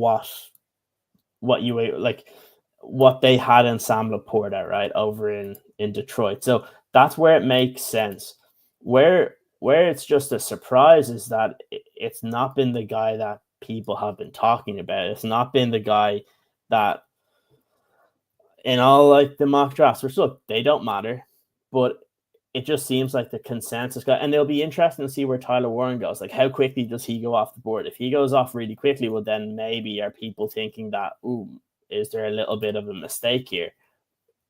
But to a point, you have to put some faith in Ben Johnson, because like he's the one that's saying what players fit his offense, right? Like they obviously would have been looking at these guys, and that's what they've gone for. So I will say I'm happy that they haven't moved in the draft and they still have all their selections, especially with this. But yeah, it's a surprise. Look, we'll go into it. We'll start talking about exactly what it is, but let's just make it official. So with the number 10 pick in the 2025 NFL draft, the Bears select tight end from Michigan, Colston Loveland. So we talk about a guy that can kind of stretch the field, a guy that he's going to be able to score touchdowns for you. He's good. Look, at the end of the day, if I look at even the top available here, he's in my top here. So it's not like he's completely against, like, it's not a crazy pick. It's not like you're going picking someone that everybody was expected to be like 35th overall. Like for me, Colston Loveland was one of those guys that was really highly rated. I did a mock draft yesterday on live, and he lasted till the second round, but I picked him because, again, I think he fits really well. I think you're at a point of where you're looking, I'd say their group of players that they really, really liked where most of them were probably gone, and they're picking the one that's at the top of that list. And they obviously wanted to add a skill position player to this offense, and that's what they've done. Is it a surprise? Yes, it's a surprise because it's not the name we all expected, but it's a player that they brought in here that, look, it's a guy that will be productive in the offense. We've seen similar players, like I said, Sam Laporta for the Detroit Lions. It's not going to be your typical top 10 pick, I don't think. I don't think it's going to be like your absolute baller where you're like in year one is going to put up 1,000 yards, for example. But he's going to play a very important role. You hope that he's going to be able to cause mismatches that's going to allow him to be able to be kind of like Sam Laporta and score a bunch of touchdowns for you, be able to stretch the field. We mentioned that we probably needed another receiver, and this is just that guy in tight end format. And it's closer to what you see. It's closer to what you see in what we saw from Brock Bowers last year. More of a hybrid receiver than a pure kind of your tight end like a Tyler Warren. And look, it's an interesting selection. It's not, I did not expect it. I thought that it would be Tyler Warren. I thought that based on all the information that was out there, Tyler Warren was the top guy. But I wonder if him not coming in for a 30 visit put them off. And yeah, very, very interesting. But yeah, overall, it's a pick that didn't expect, but in terms of the position makes it make sense, I think. Yeah, and like I think that's my initial reaction isn't on the talent. Like I think the scouting report is beneficial for the Bears. I think this is a very talented player. He's got a lot of the attributes. He's going to be able to be an impact player for the Chicago Bears. What I don't, and I guess this is just more of a me problem, but it's just kind of the thing, the stigma this Bears team has constantly kind of had, and it's the surprise moments that, oh, that's a nice player moment, but that's not the guy we all thought you were going to go for. That's not what the consensus was.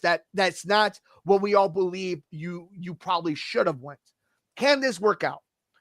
I think the reason you paid so much money for Ben Johnson is to trust in not only his scouting, but that he will be able to find the best out of these players. And you still are giving Caleb Williams a position of security, a security blanket on top of Cole Kmet. Mm-hmm. I think what I think is more, I think this really says they were really in on Genty. More than anything, it was never really Warren. It might have been some of the offensive linemen, but it really felt to me that as the draft was going on, they were betting on somebody either jumping over to get high enough where Gentry would fall or that he would naturally fall. But I think for Ben Johnson, it was either the Gentry pick or best available. And he got to the point where this is who they had higher on their depth chart. This is who they had higher as a tight end. And I can also give him this. Tyler Warren is going to have expectations much more than Loveland. There is going to be much more of an expectation for Tyler Warren than there will be for what the Bears just did. And you have to start asking yourself, why is Tyler Warren dropping? There were plenty of teams that would have been more than happy to have the quote-unquote best tight end in the draft. Why is it that we're out of the top 10 and he has not found the team? Yeah. I'm just trying to see here if it will actually download for me. 1 second. I'm just trying to get Dane Brugler's his breakdown of Loveland, because I know I was reading it the other day and it was an interesting read. So I'm gonna pull this up here. And while you're doing that, yeah, and while you're doing that, I think there are some like Austin is writing in on our chat with the question marks. That is the sentiment, I think, for a lot of people. If you love ball, right? If you watch college football, if you watch the Big Ten, if you're somebody who does a lot of the scouting or reads a lot of the mock drafts, Colston Loveland has been on the radar. He has been somebody that is a good player. This is a good tight end. In the beginning of the draft season, did I think Colston Loveland would be the first tight end picked and be a top 10 draft pick after seeing how the draft kind of broke down? No. But one of the things that we've been preaching here is once the pick is in, the pick is in. It doesn't matter anymore. Now all that matters is how he plays, how he develops, the impact how he fits. Makes. And I wonder if the scouting report, and you've been looking a lot of it, you've seen a lot of reporting on it. But wow. I'm interested to see how that plays out. What do you got? Number 11, 49ers draft Michael Williams. And they've needed some who I thought was probably going to go earlier. I thought he was really in play for the Chicago Bears as the draft went on, as the picks started coming in and in. San Francisco is in desperate need of trying to refigure that defense. I think Bosa is not going to be there anymore, right? One of the Bosas is no longer there? Or was that Joey who left the Chargers? Joey left the Chargers. Just to go on Loveland here. So I'll do the summary first from that Dane Brugler sent. So he said, a 3-year starter at Michigan, Loveland was a versatile tight end in head coach Ciaran Moore's pro-style scheme, lining up primarily in the slots of 46 or 47.6% of the time, and the inline/wing 32.5% of the time as a junior. From the moment he arrived in Ann Arbor, he was one of the most talented players on the roster and made an immediate impact in his first 2 years, including as the Wolverines' leading receiver in the 2023 National Championship game.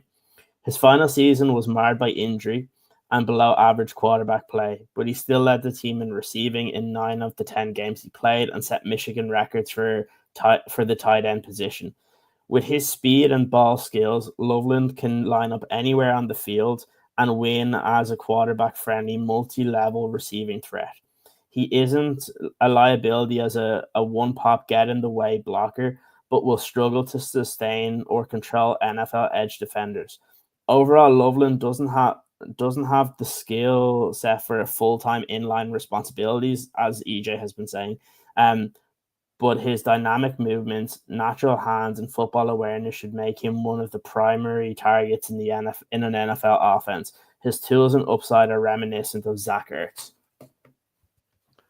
Yeah, if you tell me right now, 5 years from now, that Caleb Williams is throwing to Colston Loveland, who is this generation Zach Ertz, I'm happy. Of course, I will take that. Who cares if you pick them at number 10? It's the same. It's the thing that you've been preaching. Who cares where you pick them if they end up working out? If they're a great fit and they're a great talent and your head coach get the best out of them, then it doesn't matter. I think that's a great scout report. There is still something to Bears fans and I think NFL fans tempering their expectations of understanding what the talent pool is and where a player was selected. You have to get over the fact, and I'm putting myself in this, that this was the 10th overall pick. In other drafts, this might be a second-round tight end who is still a baller, who still does massive damage and could be an impact player. But because in 2025, the way the draft talent was just shook out, this is a top 10 talent that arguably could have been as high as 10 or could have been a top 20 pick, but was in that range. It's not crazy. It still seems like, and any of these players, right? They're all projects still. I guess, and we could take from examples that we've seen from Detroit, but this almost seems to me that it's a real glimpse into how this offense is going to run. I think they're going to try to be physical, but I think they're just going to outskill you. I think they're going to go out there and just try to outball you. There's a ball up in the air that Caleb threw. I'm going to be able to jump higher than you. I'm going to be more physical than you. I'm going to get hands on this. And when you think about talents like Roman Dunze, DJ Moore, and now bringing in Loveland, I can see the attractiveness if you don't believe Tyler Warren is that dude. Like to a point, like I will say that it's very obvious Ben Johnson's trying to replicate what he had in his offense with the Detroit Lions, right? Like he's built up the offensive line to a certain point, and then what he's done now is he's brought in the tight end like Sam Laporta is, right? Like that's what they're trying. It's very obvious what they're doing here. So now the next step is, if you're going to continue to build on that offense, you're looking at maybe another left tackle, or maybe you're looking at another left tackle, or you're looking at a running back. You mentioned it. Maybe they trade back into the first round and try and get Amarian Hampton. So again, just the official is the 11th overall pick. It's Michael Williams, defensive end from Georgia. So that means the Dallas Cowboys are on the clock. So it'll be interesting to see where they go. I see a lot of people, and this is from text messages I'm getting. This is just kind of the sentiment from some Bears fans, and some confusion, right? Because again, for people like us, who there's more knowledge beyond just, because a lot of people just see the mock draft, see where their players going, and a lot of people only saw Tyler Warren, Ashton Jeanty going to the Chicago Bears. So this is a name Bears fans are going to have to become familiar with. But a lot of it is they're wondering why 2 tight ends now, having Cole Kmet and having Loveland. And to me, a lot of teams in the NFL run 2 tight end formations, have schemes that involve 2 pass catching tight ends. Sometimes you have the one who is a great blocker and just allows the other tight end to chip, to block, to try to get out on a screen. Like, there are plenty of opportunities for your team with 2 tight ends to really make an impact. And I think they do different things. If you were to look at the scouting report of Cole Kmet and look at the scouting report for Coast and Loveland, they're not identical tight ends. They do different things. They bring different attributes to the Chicago Bears. Like, if I were to ask you, who's more likely to have an acrobatic catch at tight end, Cole Kmet or Loveland? Probably going to say Loveland. Yeah. Definitely. And if you're thinking, though, who's more of a stable blanket, I need 7 yards, he's going to catch the ball and stop right there at 7 yards, you're looking at Cole Kmet. So I think if you're looking for a rookie quarterback, that's a perfect safety net for him, is having 2 sure hand tight ends. Yeah, there's a couple of interesting tweets I've seen. One was about the Indianapolis Colts. Apparently, the Indianapolis Colts were very interested in Loveland and would have picked him at 14. So that's very interesting. And then another one of the guys I've kind of looked at.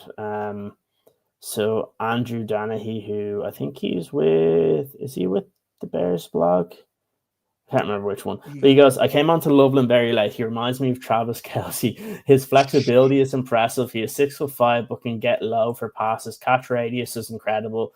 Didn't run a 40 like all Michigan players, but player tracking had him at 21 miles per hour, so maybe 4.55-ish range. Again, very interesting. Like, the main thing is, as long as he's healthy, it's the shoulder. So it's going to be those medicals, but I would say the Bears have the medicals. That's always Interesting. been that's always been my one of my concerns when I was giving my thesis of what I wanted to see from Ryan Poles is medicals are so important. We saw how it almost impacted Carter, right? Like we see Mhm. how important it is for these teams to know if they're going to be able to count on you, if you're going to be on the field more than you're going to be on the sideline. In the top 10, the guy that they went with had an injury that he's recovering from.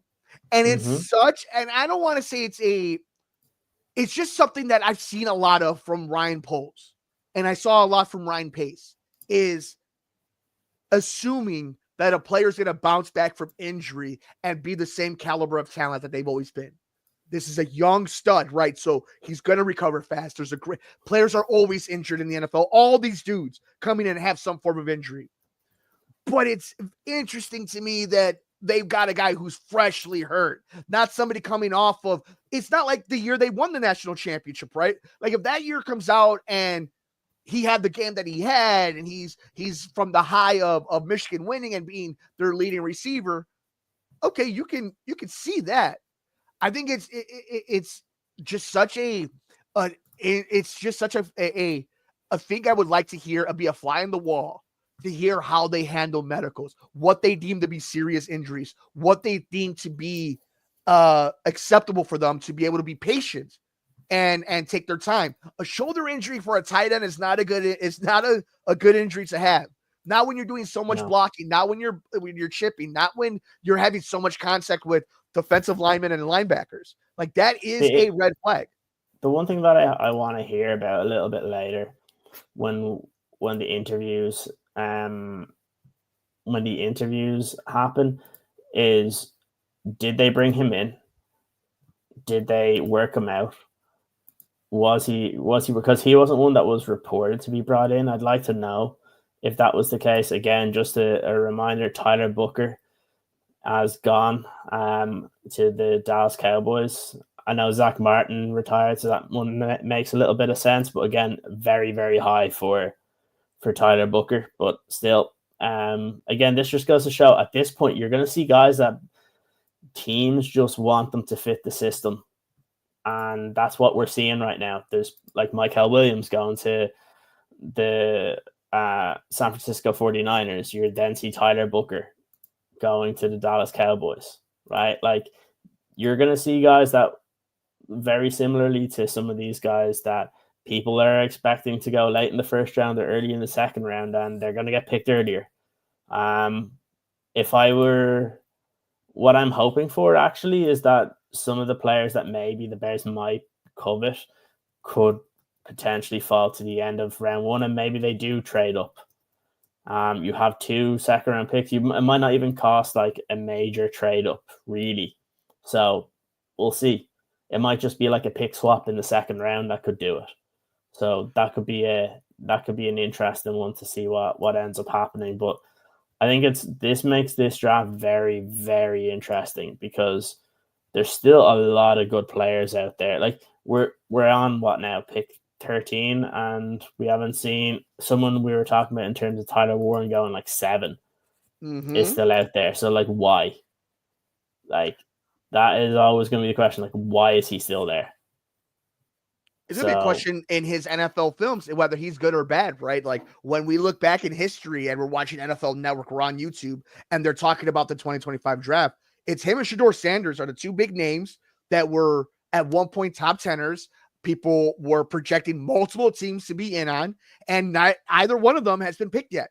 And we have seen a tight end go, we've seen a quarterback go, and we have not yet seen 2 of the top recruited, scouted tight end and quarterback go yet. And it's not going to happen with the Dolphins. If you're looking at the Colts though at 14, that might be where Tyler Warren go. What did you see on the socials? The Dolphins did what? They picked the defensive tackle Kenneth Grant from Michigan. Wow. This is what I mean. These guys, like the players that you're targeting around this point are going to be similar players that teams are going to target at like 25. Mm-hmm. Like, so is that why you believe though that that was almost the reason why there was no trade down, that we haven't seen any more activity No, since? no one's come up. Like, think about it. Since that point, no one has drafted an offensive tackle, which is a position that teams trade up for, and no one's drafted a quarterback. Those are the positions teams trade up for. So that's why there's been no. I'd say they didn't get good enough trade offers. Like, think about it. The only trade has been the crazy one that the Jags did, and that's because they blew the Browns out of the water for their trade, right? Like there's a reason why that trade happened and none of the other ones have, because teams probably don't want to trade down because they're probably not getting a lot in return. So, like, if let's say the Bears, the best that they were getting was like a 4th round pick, like, you may as well just stick there and pick who you want, right? So, like, especially if they had a feeling, right? Like, let's say they had a feeling that the Indianapolis Colts wanted Loveland and he was the player they wanted, they may have not have wanted to go past 14. So those are some, like, it's going to be very interesting if the Colts end up going for Tyler Warren, because that would kind of match then with what people were saying in terms of them looking at Colston Loveland. So this is from Daniel Jeremiah, his projection on Colston Loveland. He had Denver picking them at 13. I believe Loveland is highly coveted by a bunch of teams, and it seems like the Dolphins would like to add more draft capital. Sean Payton has never been shy about being aggressive. The Saints traded up in the first round 4 times during his tenure as head coach. If he wants something, he usually goes and gets it. The signing of Evan Ingram would not preclude Denver from making an aggressive move for Loveland. And we obviously know that Denver was in a lot of talks, right? Like, Denver had been in a lot of talks to maybe move that's up. who they were going for. So I'm wondering, like, again, why is Tyler Warren and Shedeur Sanders not picked yet? I mean, we've known for a few weeks why Shedeur was going to drop. I mean, we talked about it in production meetings weeks ago that Shedeur was going to drop. Tyler Warren is surprising me. And the fact that he's still available, and I think for Bears fans, that's going to be the name. There's 2 names Bears fans are going to always be associated with in our own minds: Genty and Warren. Loveland is the pick that's made. So they will be compared, literally, Loveland and Tyler Warren. But Genty will also be the dream that never was, right? The that never was close to the I think it was very obvious Genty was the guy they ultimately would have wanted. But again, to a point, like, you don't want to overpay. They obviously, maybe the teams were asking for too much, and they look at the draft and, like, we can find another player.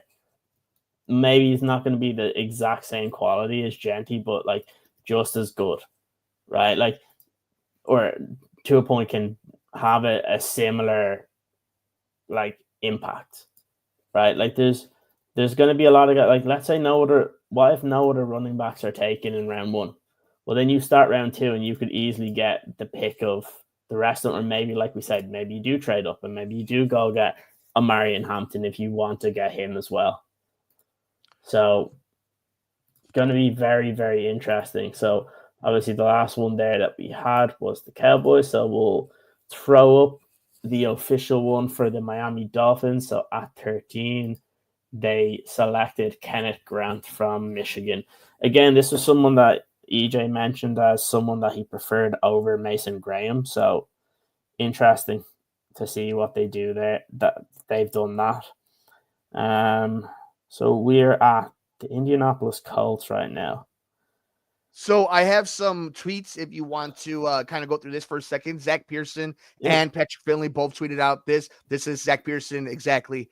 Quote, "We feel good about it. Jeff King on Colston Loveland's shoulder, and if he'll be ready for training camp." Patrick Finley had the same. This is from Eric Galco. "New Bears tight end Loveland was our number 2 player in the entire draft class after Hunter. He's just a notch below Brock Bowers as a prospect, and he finished as the 2nd highest graded tight end I've ever graded. Great value at number 10. Awesome fit with Ben Johnson." This is from Shrine Bowl and the director of Shrine Bowl. And I'm just going through it. So there is, the people in the know are very complimentary of this pick. Okay. So Courtney Cronin says Colson Loveland had a shoulder injury in January to repair the AC joint in his right shoulder. Jeff King said that he does not anticipate Loveland's rehab limiting him from training camp. We feel good about it. Jeff King on the usage of Cole Colson Loveland, being able to mix and match those guys. Cole can do a lot of different things as well. Bears Senior Director of Player Personnel Jeff King says Ben Johnson was pushing for a lot of guys. Okay. That's interesting. So Yeah. that's interesting. That's very interesting. Very, very interesting as well. Tyler Warren goes to Indianapolis. And again, that was one of the other teams, right, that we had been hearing were interested in going after a tight end. And if you're Indianapolis, I think you're ecstatic, right? Like if this is a guy that you had targeted, this is somebody that you thought would be a great weapon for your young QB who can use as much help as anybody when he's not running and breaking his ribs. Yeah. Okay, so now that we know where Tyler Warren went, right? 4 picks after number 10. How do you feel, at least for me, as I'm seeing this, I do believe this was simply a scouting thing. I think they believed more in the talent of Loveland. I think that is more adamant. That's more obvious now than it had been this entire process. I guess my question to you now is, as the draft is going to continue, I believe my hot take is they're going to jump back into the first round. I hope so. Kind of seeing how this draft is going. Do you think the Bears have a really good chance of getting a big impact player in the second round, like a Henderson or one of these other running backs that you've been mentioning? Yeah. Is it feeling vibe wise that it's going to kind of fall that way for them? Yeah, I think so. There's not been too many like there's still, what you want is at some point in the first round here there to be a little bit of a run on some quarterbacks. Like you ideally have a couple of those guys. So then just the official that Tyler Warren, number 14 overall to the Indianapolis Colts. Again, it mixes to what a lot of people were saying, that they were interested in Colson Loveland. So that's, yeah. So I think it makes a lot of sense. And those two guys are going to get compared to each other, because obviously getting picked 4 picks between, going to be very, very interesting to see how that goes. And look, you have to hope that, I always say, like, we all wanted Ben Johnson, right? So at this point, what you need to do is you need to trust that they picked the guy that he wants within his offense. And he had the chance to pick Tyler Warren, and instead he chose Colston Loveland. And it's one of those that you brought in this coach. He's brought in a guy that's very similar to someone that he had in Detroit. So, like, I'd say trust in his evaluation as well. And we'll see where we go from there. And you just hope then that the Bears are able to add a couple more guys that you feel good about. Like, if the Bears are able to come away with, like, Loveland, they come away with, I don't know, an Amarian Hampton or a Travion Henderson or a Caleb Johnson, and then they come away with, like, an edge rusher. Like, that's a good situation, I think, to be in. Like, the fact is the Bears were able to get somebody that's going to be productive in their offense, and they have to give away absolutely nothing. So that's one of the good ones. Just looking at more of the questions, the tweets. This is from Michael F. Florio over at the fantasy football NFL analyst at NFL Network, Rotoballer, Sirius XM. I think this is better real life landing spot than fantasy. Good for Caleb to have another weapon, but Bears already have DJ Moore, Roman Dunze as top targets. Loveland and Kmet will compete for snaps, targets, advantage Loveland. More of a tight end too with upside. So I bring this up because, again, fantasy football, gambling, and the way fans digest their sports all kind of become intertwined with one another. This was not the quote-unquote sexy pick. This was a really smart, a really informed pick, I think. As the draft has kind of gone on, as some of the experts have talked about it, as you've seen some of the scouting reports, you realize that they like a lot of these attributes, and there's a lot of correlation on how they're building this roster the same way Ben Johnson had it in Detroit. So if you're a Bears fan right now, I don't think you got the next Travis Kelce. I think you got a nice piece for Ben Johnson to work with. You got somebody that is going to have big time games, that's going to surprise people, that's going to keep the defense honest. It's also going to allow people to have more respect on Caleb Williams, because if Caleb Williams is trying to make a play, he's running out of the pocket, doing what he does best, moving those little feet of his to try to make something happen, and boom, Loveland is open 10 yards deep, 11 yards deep, 12 yards deep, because he has great feel for the game. He has great intuition for the game. That is something you can't replace. That's something that's almost priceless in the NFL. Somebody that can help bail out your quarterback as he's trying to make something happen, as he's trying to extend a play. And I think that is a huge plus for a Loveland. So obviously the Bears media are on the call with Colston Loveland at the moment, because Adam Johns just tweeted, new Bears tight end Colston Loveland said that Coach Ben Johnson told him that he reminded him of Lions tight end Sam Laporta. So again, that would be great, right? That's what I'm saying. Like, it makes sense. They asked Jeff King both about Tyler Warren and Colston Loveland, and he basically said that Colston Loveland fits what we want to do. So they obviously asked the question to Ben Johnson, which one do you want? And he's the one that selected Colston Loveland. So, yeah, it's going to be very, very interesting to see what kind of comes up over the next couple of picks, and see if any players ends up going that way. I'm telling you, I'm gonna have to clip up what I was talking about in our live pre-draft one, because he was one of the players that I did mention. EJ wasn't the biggest fan of it because he was like, "Oh yeah, but you prefer a couple of other players." But again, it just seemed like it's one that made sense. And I think what ends up happening, what this is going to be, is because Bears fans are a little bit down on it, just because, and I mention this all the time, you can't just trust mocks based on where guys are supposed to get selected.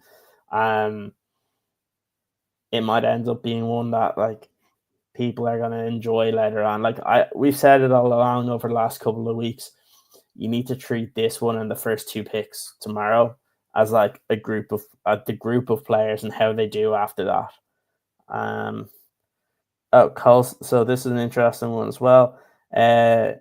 Zach Pearson said, Colston Loveland and Caleb Williams, stud. Love watching his game throughout college. He's that man. Adam John says, new Bears tight end Colston Loveland said that he's already received a call from quarterback Caleb Williams. But yeah, so as more of those bits of information comes out, the Falcons have selected Jalen Walker. Oh, wow. Okay. And interesting enough, a lot of I'm looking at Daniel Jeremiah's, a lot of people that's Chuck. Interesting enough, as much craziness as the draft has had, to see Walker there is kind of interesting that even with all that happening, that it still kind of went Chuck that way. I have some tweets from Chris Emma. If you want to listen, I have a stat for you. This is from Chris Emma over at 670. Ben Johnson utilized multiple tight ends on around 35% of their offensive sets last season in Detroit. With Colston Loveland joining Cole Kmet, the Bears have solidified a key part of their desired scheme. Bears Senior Director of Player Personnel, Jeff King, on the selection of tight end Colston Loveland. All the things that we're trying to build here, he encompasses that as a person, and we're not even getting to the field yet. He was the best fit for us. Some other ones that you mentioned the Sam Laporta comparison that a lot of them have had. Colston Loveland said Caleb Williams already reached out, like you mentioned, was selected to Chicago, looking to build that bond, get with him, and help the Bears win. There's a lot of excitement still about, I think for Bears fans, if nothing else, if you believe Caleb Williams is the dude, getting him another weapon is never a wrong answer. It's never the wrong choice, especially when this past offseason you spent money and capital refurbishing that offensive line. and bringing in someone that can help with 2 tight end schemes, with a head coach that can be very creative, that can be a nightmare to defensive coordinators. It makes sense if there wasn't that killer offensive lineman that they wanted to go with, if he wasn't available and there wasn't an opportunity to trade down, which it looks like nobody's doing in the first round. People are staying put. I think if this is the man they got, and I don't want to be a hypocrite, because the one thing I said is, if the man you want is the man you can get, grab him. And it looks like that's what they wanted to do. Now we know every draft, every player selected by team is the guy they had on their board, is the one that they wanted. They were in love with him. They never thought about drafting anybody else. Jalen Walker heading to the Atlanta Falcons, staying in Georgia. Shout out to him. But we know that the board is all over the place and they pick who's best available. This one seems very sincere, that if it wasn't Gentry, that this was one of the guys that they wanted. And it's very, what does that say to you about the Bears as we look forward, right? Staying away from the next few rounds. What does that say for you as we start kind of wrapping up this first round? It looks like everything is going to stay put. You're going to have a lot of content on both Bear Era, the Irish Bears Network, the Irish Bears Show. You're going to have some amazing stuff there. We're going to be doing stuff at the Sports Cubicle, Sports from the Couch, EJ doing amazing stuff. But more importantly, right here, you'll be breaking down as the rest of the night if something else happens. But does this say anything to you, that this Bears team maybe is going to be very aggressive on offense? They're going to be very forward thinking on building a scheme and building it around their skilled players. Do you have any hints after seeing what they did with the 10th overall pick, staying put, not trading, getting a player that they had circled? Is it telling you anything maybe in the future of what Ben Johnson's bringing to the table?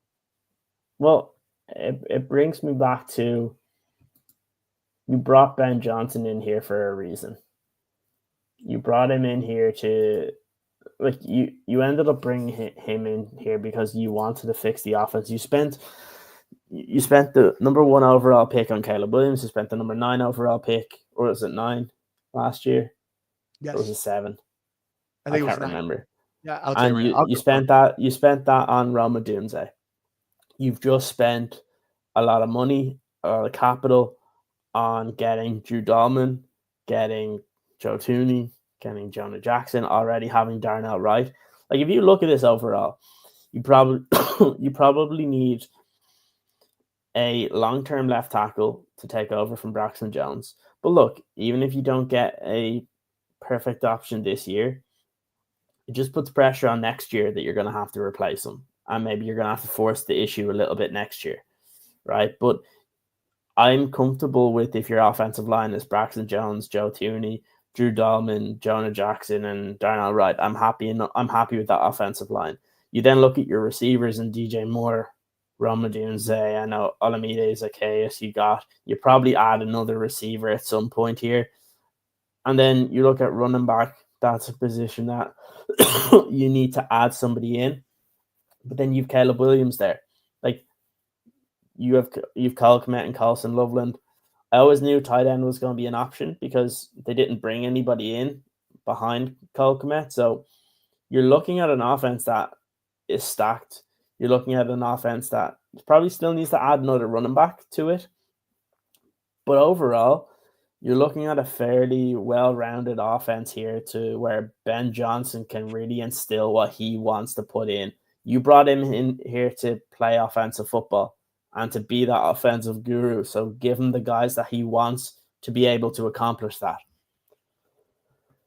I think having a coach that ran the most 2 tight end sets, who will do stumble fumbles and then throw a 40-yard pass and have that in his playbook like nothing. I think having that man in charge of your organization, calling plays on the field, developing this talent, should give you confidence that this was the right pick. Yeah. It's the NFL. Injuries happen, busts happen all the time. The Chicago Bears have shown that they're going to be aggressive and smart when they need to be. Whether you agree with who they brought in, whether you had them the same amount of highly rated or overrated, underrated, the fact is they seem to do their due diligence. This is an organization right now that seems to be turning all the stones. The one thing I would say is, I know a lot of Bears fans are disappointed, right? But like, at the end of the day, we are, what pick are we on? 16. There hasn't been a quarterback pick since pick number 1, right? There's like, since Banks at 9, there hasn't been another offensive tackle. You've had, like, obviously Booker went as a guard, but like the positions that teams would typically trade up for, they haven't done that. Oh, interesting one here. The Arizona Cardinals with the number 16 pick have picked Ole Miss defensive tackle Walter Nolan. Okay, that's somebody that we've heard, that we saw people talking about the Bears, if they were going to trade down or if they were interested in making that type of move. But again, that just seems to me where it only makes sense if you trade it down. Number 10 was not, you couldn't do that at number 10. That was never going to happen at number 10. But what I'm saying is, like, there's going to be some people that would have had Walter Nolan as a second round pick, and then others that had him a little bit higher. And that just goes to show, like, there's going to be a big deviation between where people have some of these guys. And that's what I'm trying to say is, like, there's going to be guys that some teams would have ranked as like the 12th overall prospect. They may not get picked until like 27. And there'll be guys that will be ranked in the like 30s or 40s that might get picked like 18th or 19th. So like, that's where it gets really, really interesting here, that a lot of these prospects are going to be very similar. Like, we are fully into the stage of where these guys are very good players, but they're not going to be like amazing. And that's what makes this very, very interesting. And there could be players here that the Bears like that might even make it to their next pick at 39. And that's the way this draft is going. And it'll be interesting to see. I think towards the end of the first round, it'll be interesting to see if anybody trades up, because there's definitely a possibility there that could happen. I'm interested in how much the Bears want a running back. If they fell in love with Jency that much, and if they weren't able to get him, are they willing to, like I've been mentioning, trade up to get Henderson, to get Hampton, They did bring Hampton in, so they at least to a point they wanted to have him in for a 30 visit. So it wouldn't surprise me if he was it. Like, if you came away with your first two picks being like Colson, Loveland, and Hampton, well, then the rest of your draft you could pretty much like focus in on going more defensive. But like, to a point, like, there's not that many players you need to add to your defense either. Like, there's a couple of guys on your D line, but like, it's not like it would be nice to be able to get an edge rusher, but maybe they do like Dio Adingbo as the other edge rusher. So like, who are we to say that that's not the guy that they really like, so that they don't feel like they need to go and get somebody? So like, that's what always makes these things interesting. So number 16 pick overall is Walter Nolan from Ole Miss. I definitely think there is a great chance, if you're a Bears fan, and I think now you're going to see the anxiousness or the aggressiveness of Ryan Poles and Ben Johnson really take full effect. I think now that they've taken the 10th overall pick, and now they're kind of playing with house money, and it's just who we have scouted. It's who we think highly of. It's who we think is going to be a plug and play or somebody that we can develop. I think they're going to be aggressive. So if they love Hampton, they're going to go get him. Or if he falls to, let's say, the day 2, and they have to move up just 1, 2, or 3, they're going to make a move. I don't think they're opposed to that, because now the cost to come in and play the game has lowered. You're no longer trading first round picks. You're no longer mortgaging your future. You're maneuvering picks that you have, some extra ones, later round picks. So I think it's very much in play for an aggressive front office to really become aggressive either later tonight or early tomorrow. I feel though, like if they don't trade up tonight, I don't think they're going to trade up at all. I think that they're going to stick to where they are, and knowing that they're probably going to have a bunch of different options. Oh wow! Oh my god! What do you got? Bengals! Oh no! Idiots! Oh no! You just had to say Bengals. What do the Bengals do knowing that they have one of the best quarterbacks in the National Football League? They pick Shamar Stewart. Mm. Oh my God, what are they doing? I mean, it is That's the Bengals. It is, I was but this hoping is they why. would. This is what I was telling you though earlier though, right? Like some organizations, no matter where their position is, no matter if a draft falls to them, if a free agency class falls to them, they constantly shoot themselves in the foot. Or they're constantly doing something that makes no sense for what that organization needs right now. So, I mean, I'm just trying to look right now to some of my notes. Like they could have used some offensive line help for sure. They could have used anything to have protected a Joe Burrow. I mean, that's fascinating. An edge. I mean, like you're trying to. Weren't they just trying to trade?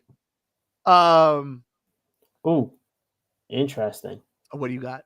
I'm just listening to what Ian Rappaport is saying. Is apparently the Steelers are trying to move, or not the Steelers. Sorry, the the Seahawks are trying to move back from 18. So it'll be interesting to see, is this where the quarterback maneuvering starts to happen? And did he report on who was talking to them? They're mentioning the Giants potentially coming up for Jackson Dart. It'd be Darts. Yeah. All right. If it's the Giants, that's Jackson Dart. So it'll be interesting to see if they move. That'll be very interesting. This is going to be the year of Shador. I mean, we talked about Warren, but Warren only dropped 4 spots from where they were projected, so he's going to be fine. This is the Shador draft. And I think that's kind of, I mean, it's nice as a Bears fan that the Bears won't be the laughingstock of this year's draft. There is no fleecing happening for Ryan Poles. It becomes on who picked Shador and what's the price to play. What's the price of admission to get? How far does he fall? Is he a day one? I had my co-host for the Sports Cubicle, one of my co-hosts, Devin Tingle, tell me he thinks he's going to be a day tour. I think so too. That would be insane. I think he screwed himself though, because like it was reported that he was like came off as a complete and utter asshole in his interviews, and like I don't understand why any prospect would do that. Like you haven't done anything in the NFL, so very, very interesting to see what happens there. But yeah, so as they've just announced it on TV there, where are we? We have it here, and it is the Bengals taking, if this thing will pop up, the Bengals taking Shamar Stewart. Again, toolsy player, but doesn't end up making a lot of plays. So there, again, that might be one where maybe Trey Hendrickson a bit later on gets traded. I don't know. So, Ciaran, I think as we start maybe probably wrapping this bad boy up, the Bears have I think for the most part it's been a successful night for the Chicago Bears. Maybe not sexy, maybe not the most exciting. Maybe this isn't going to drive the social media numbers or the YouTube numbers. I think this is going to pique a lot of Bears fans' curiosity. I think this may agitate a little bit some Bears fans that were expecting or hoping for something different. But I believe long-term, this is like eating broccoli and chicken breast opposed to eating a beef sandwich. This is good for you. You're going to get your nutrition. It may not be the most fancy or exciting of meals, but you're going to be full and you're going to feel great afterwards. Yeah, I just think from what we were saying during the week, a big thing is just get good players, right? Get good players in here.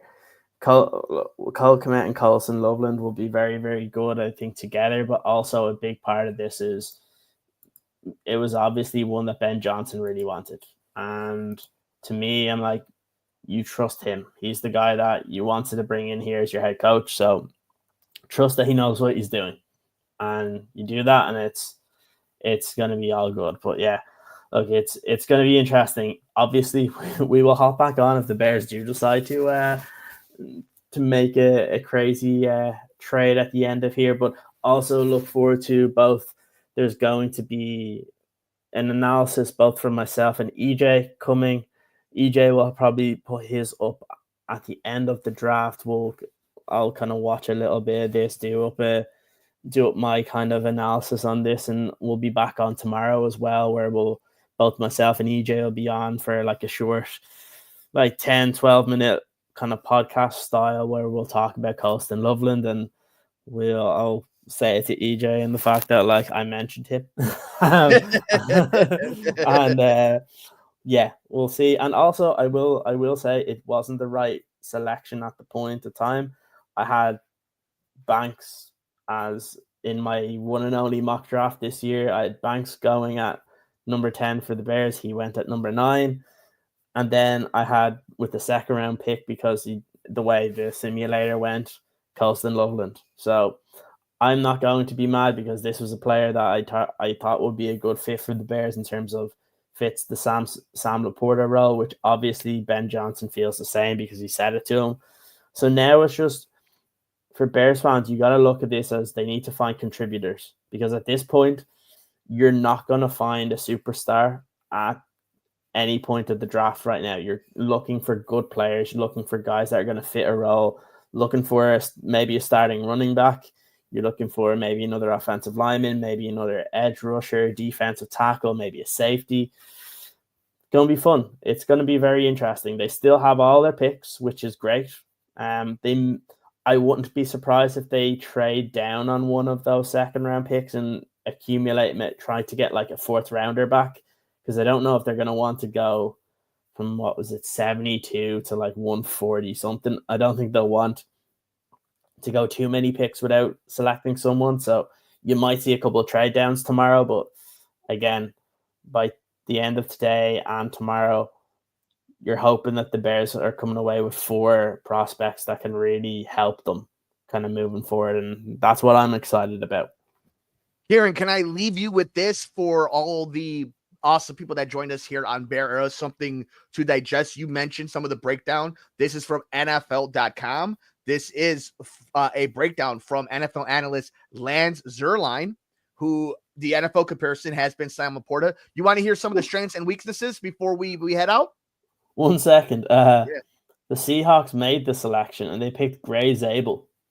Wow. Okay, so Gray Zabel did go. That's kind of early for Gray Zabel, right? Like that. Yeah. That's interesting that he went. What pick was that? That was pick 18. That's fascinating. And at quarterback, they have going now Sam Darnold. Okay. Yeah. And you lost DK Metcalf. Okay. All right. If that's how they want to do, leave it to Seattle. All right. So let's leave the awesome people with this. Okay. Here are the strengths of the new tight end for the Chicago Bears. Mm-hmm. Capable of running the entire route tree over all 3 levels, wins quickly versus press and eludes redirects in space to keep patterns on time. Good feel for leveraging defenders out of the break points. Able to snap off speed cuts at a crisp angles to separate. Bounds over coverage and snatches the ball over his head, which is something that you and I are really high on a red zone threat. Speed and athleticism to mismatch linebackers in coverage, which is something that I think Cole Kmet doesn't do. More of a statue that this dude can break the coverage of the defense. Agility and body control to control and contort in midair to make catches. Quick, sticky hands with an expensive catch radius in all directions. Talented runner with good vision and change of direction. Grips tight and runs feet to stay on his block. Gives good effort and strength to seal the edge when he has the advantage. Quickly, weaknesses, routes, lack speed, variances to set up the defense. Inefficient footwork, getting into his breaks. Average play strength for contested catch battles. Inconsistent working hard back to the throw. Will get ragdolled at the point of attack by NFL power. Runs into second-level targets but won't get many wins.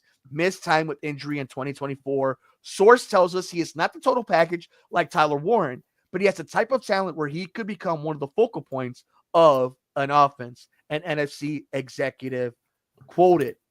Mm-hmm. So from what I read from there is a very talented tight end, a talented player that has the potential to unlock even more of his potential with a great offensive-minded coach. And just like anybody, has a lot of things to work on, But the things that he needs to work on, he can do in the NFL. He could develop in the NFL. The interesting one is, it's not like he's coming in here to be the only tight end. Like, you can have Cole Kmet be that inline tight end. Mm-hmm. And he's going to be more of actually just getting him out into space and being that safety net for when things break down, that he's somebody that can get open. You get into the red zone and he's a problem. Like, those are the type of things that you want to be able to look at. And you want to be able to add. And look, at the end of the day, that's what Detroit used Sam Laporta to do, and stretch the field, and that's why he was so good for them. And yeah, like, you've got to hand it to them. They're trying to build an offense that's similar enough to an offense that's going to be similar enough to what he was able to build in Detroit, or get close to it. So again, not surprising. I like I'm liking what I'm hearing overall. So let's see how it goes. So for everybody, the awesome people who are following us over on the Irish Bears Network Twitter, over 1,472 people, and a few awesome of our community on the YouTube Ad Bearer Pod. Thank you guys so much for making this such an enjoyable night. I want everybody right now, as the draft continues, go follow Ciaran over at the Irish Bears Show on Twitter. He's doing the Lord's work, football God's work. Make sure you guys are following him there. Check out EJ over at Football EJ, and of course at Bootleg Football. He's obviously the godfather. We love him here. A genius, makes us smarter every day.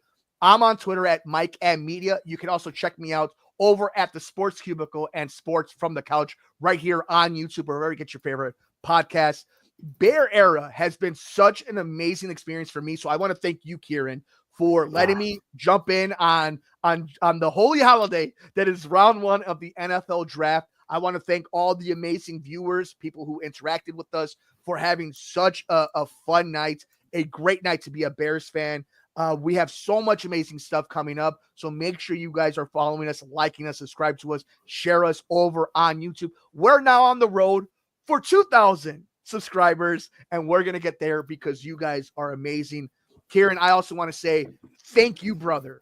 The amounts of work you at EJ have put in, scouting, getting things down, learning names, learning schemes, learning attributes, and the amount of work that goes on behind the scenes.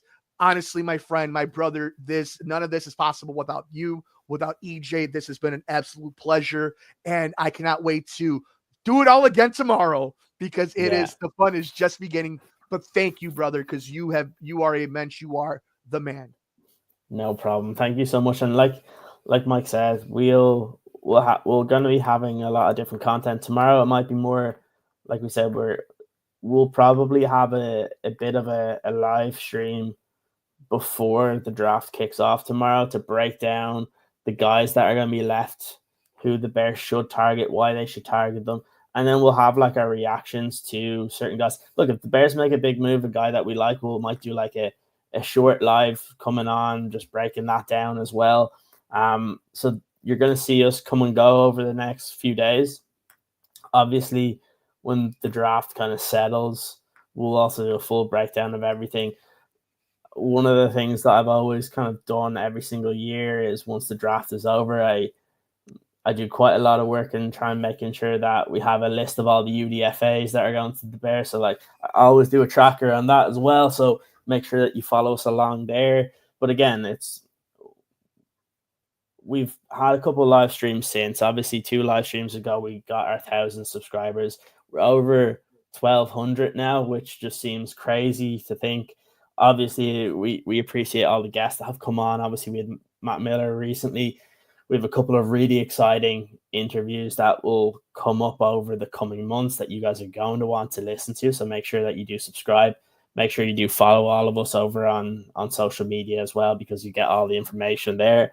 We're going to be doing quite a lot of stuff in terms of, we're going to be releasing kind of draft player cards and stuff. So look out for those. Those will, again, the draft is moving so fast now that we're not, it's too hard to be able to just release them all right now, because we don't know what teams are going, who's going where. But when the first round kind of ends, we'll release all of those to you guys, and so you can kind of see all the cool graphics there. And yeah, it'll be a fun one. But yeah, I appreciate all you guys that have kind of joined us today. It's always fun. I love the draft, even when there's so many people that are on probably doing the same thing that we're doing right now. But it's a fun time being able to talk about it, because it's always good to be able to communicate with you guys. Also, it's always great just like kind of chatting it up as well. I'm very interested to see kind of what EJ thinks of what happened. When we finish up here, while I'm doing all graphics in the background and listening to the rest of the draft, I'm gonna tune into Bootleg and listen to him and Brett see what they're doing. I'm gonna make sure that he talks a little bit more about Colson Loveland, because they're probably way past it by now. But yeah, look, again, guys, we appreciate everybody that comes and joins us for the live shows. Everybody, there's going to be a lot of podcasts kind of coming, everybody that communicates with us. And yes, as we have our Bear Era helmets. You can enjoy those as well. So look, guys, we appreciate it. Like I said, there's going to be quite a lot tomorrow. Just as a reminder, there will be a reaction to Colson Loveland, both individually. Myself and EJ will be releasing that tomorrow at about, what time is it? Around 1 p.m. Central Time or 2 p.m. Central Time. Myself and EJ will be going on we'll have like a short 10 to 15 minute video of us kind of discussing the pick. And then later on that evening, myself and Michael will hop back on prior to day 2, and we're going to break down the guys that are still available if the Bears still have the 39 to 41 pick. And we'll see who would be really good fits, why that would happen. And then we'll do obviously reactions while or when the Bears make those picks as well. So we might have a short live tomorrow. We might hop on like a couple of picks before the Bears select, and then hop off when they're done at 41, because then it'll be a pretty long wait until we get to 72 at the end of tomorrow. So appreciate all you guys that have joined us over on YouTube. Please do subscribe. Please do follow us over on Twitter and stuff like that as well. If you do subscribe, share it with some of your friends as well, because the more people that get involved here, it's going to be a really fun season, and it's something new for all of us. With all of us doing different things in the past, and it's great to be able to come together and be able to share it with the great community that we're starting to build here. So we really do appreciate it. So look, enjoy the rest of round 1. We'll see you tomorrow breaking down Colson Loveland, but also having a look to see where the Bears are going to add to their roster in round 2. So yeah, it's going to be really, really fun. And yeah, stick with us, because it's going to be a wild ride over the next couple of weeks, or next couple of days. So thank you so much, and we will see you guys next time.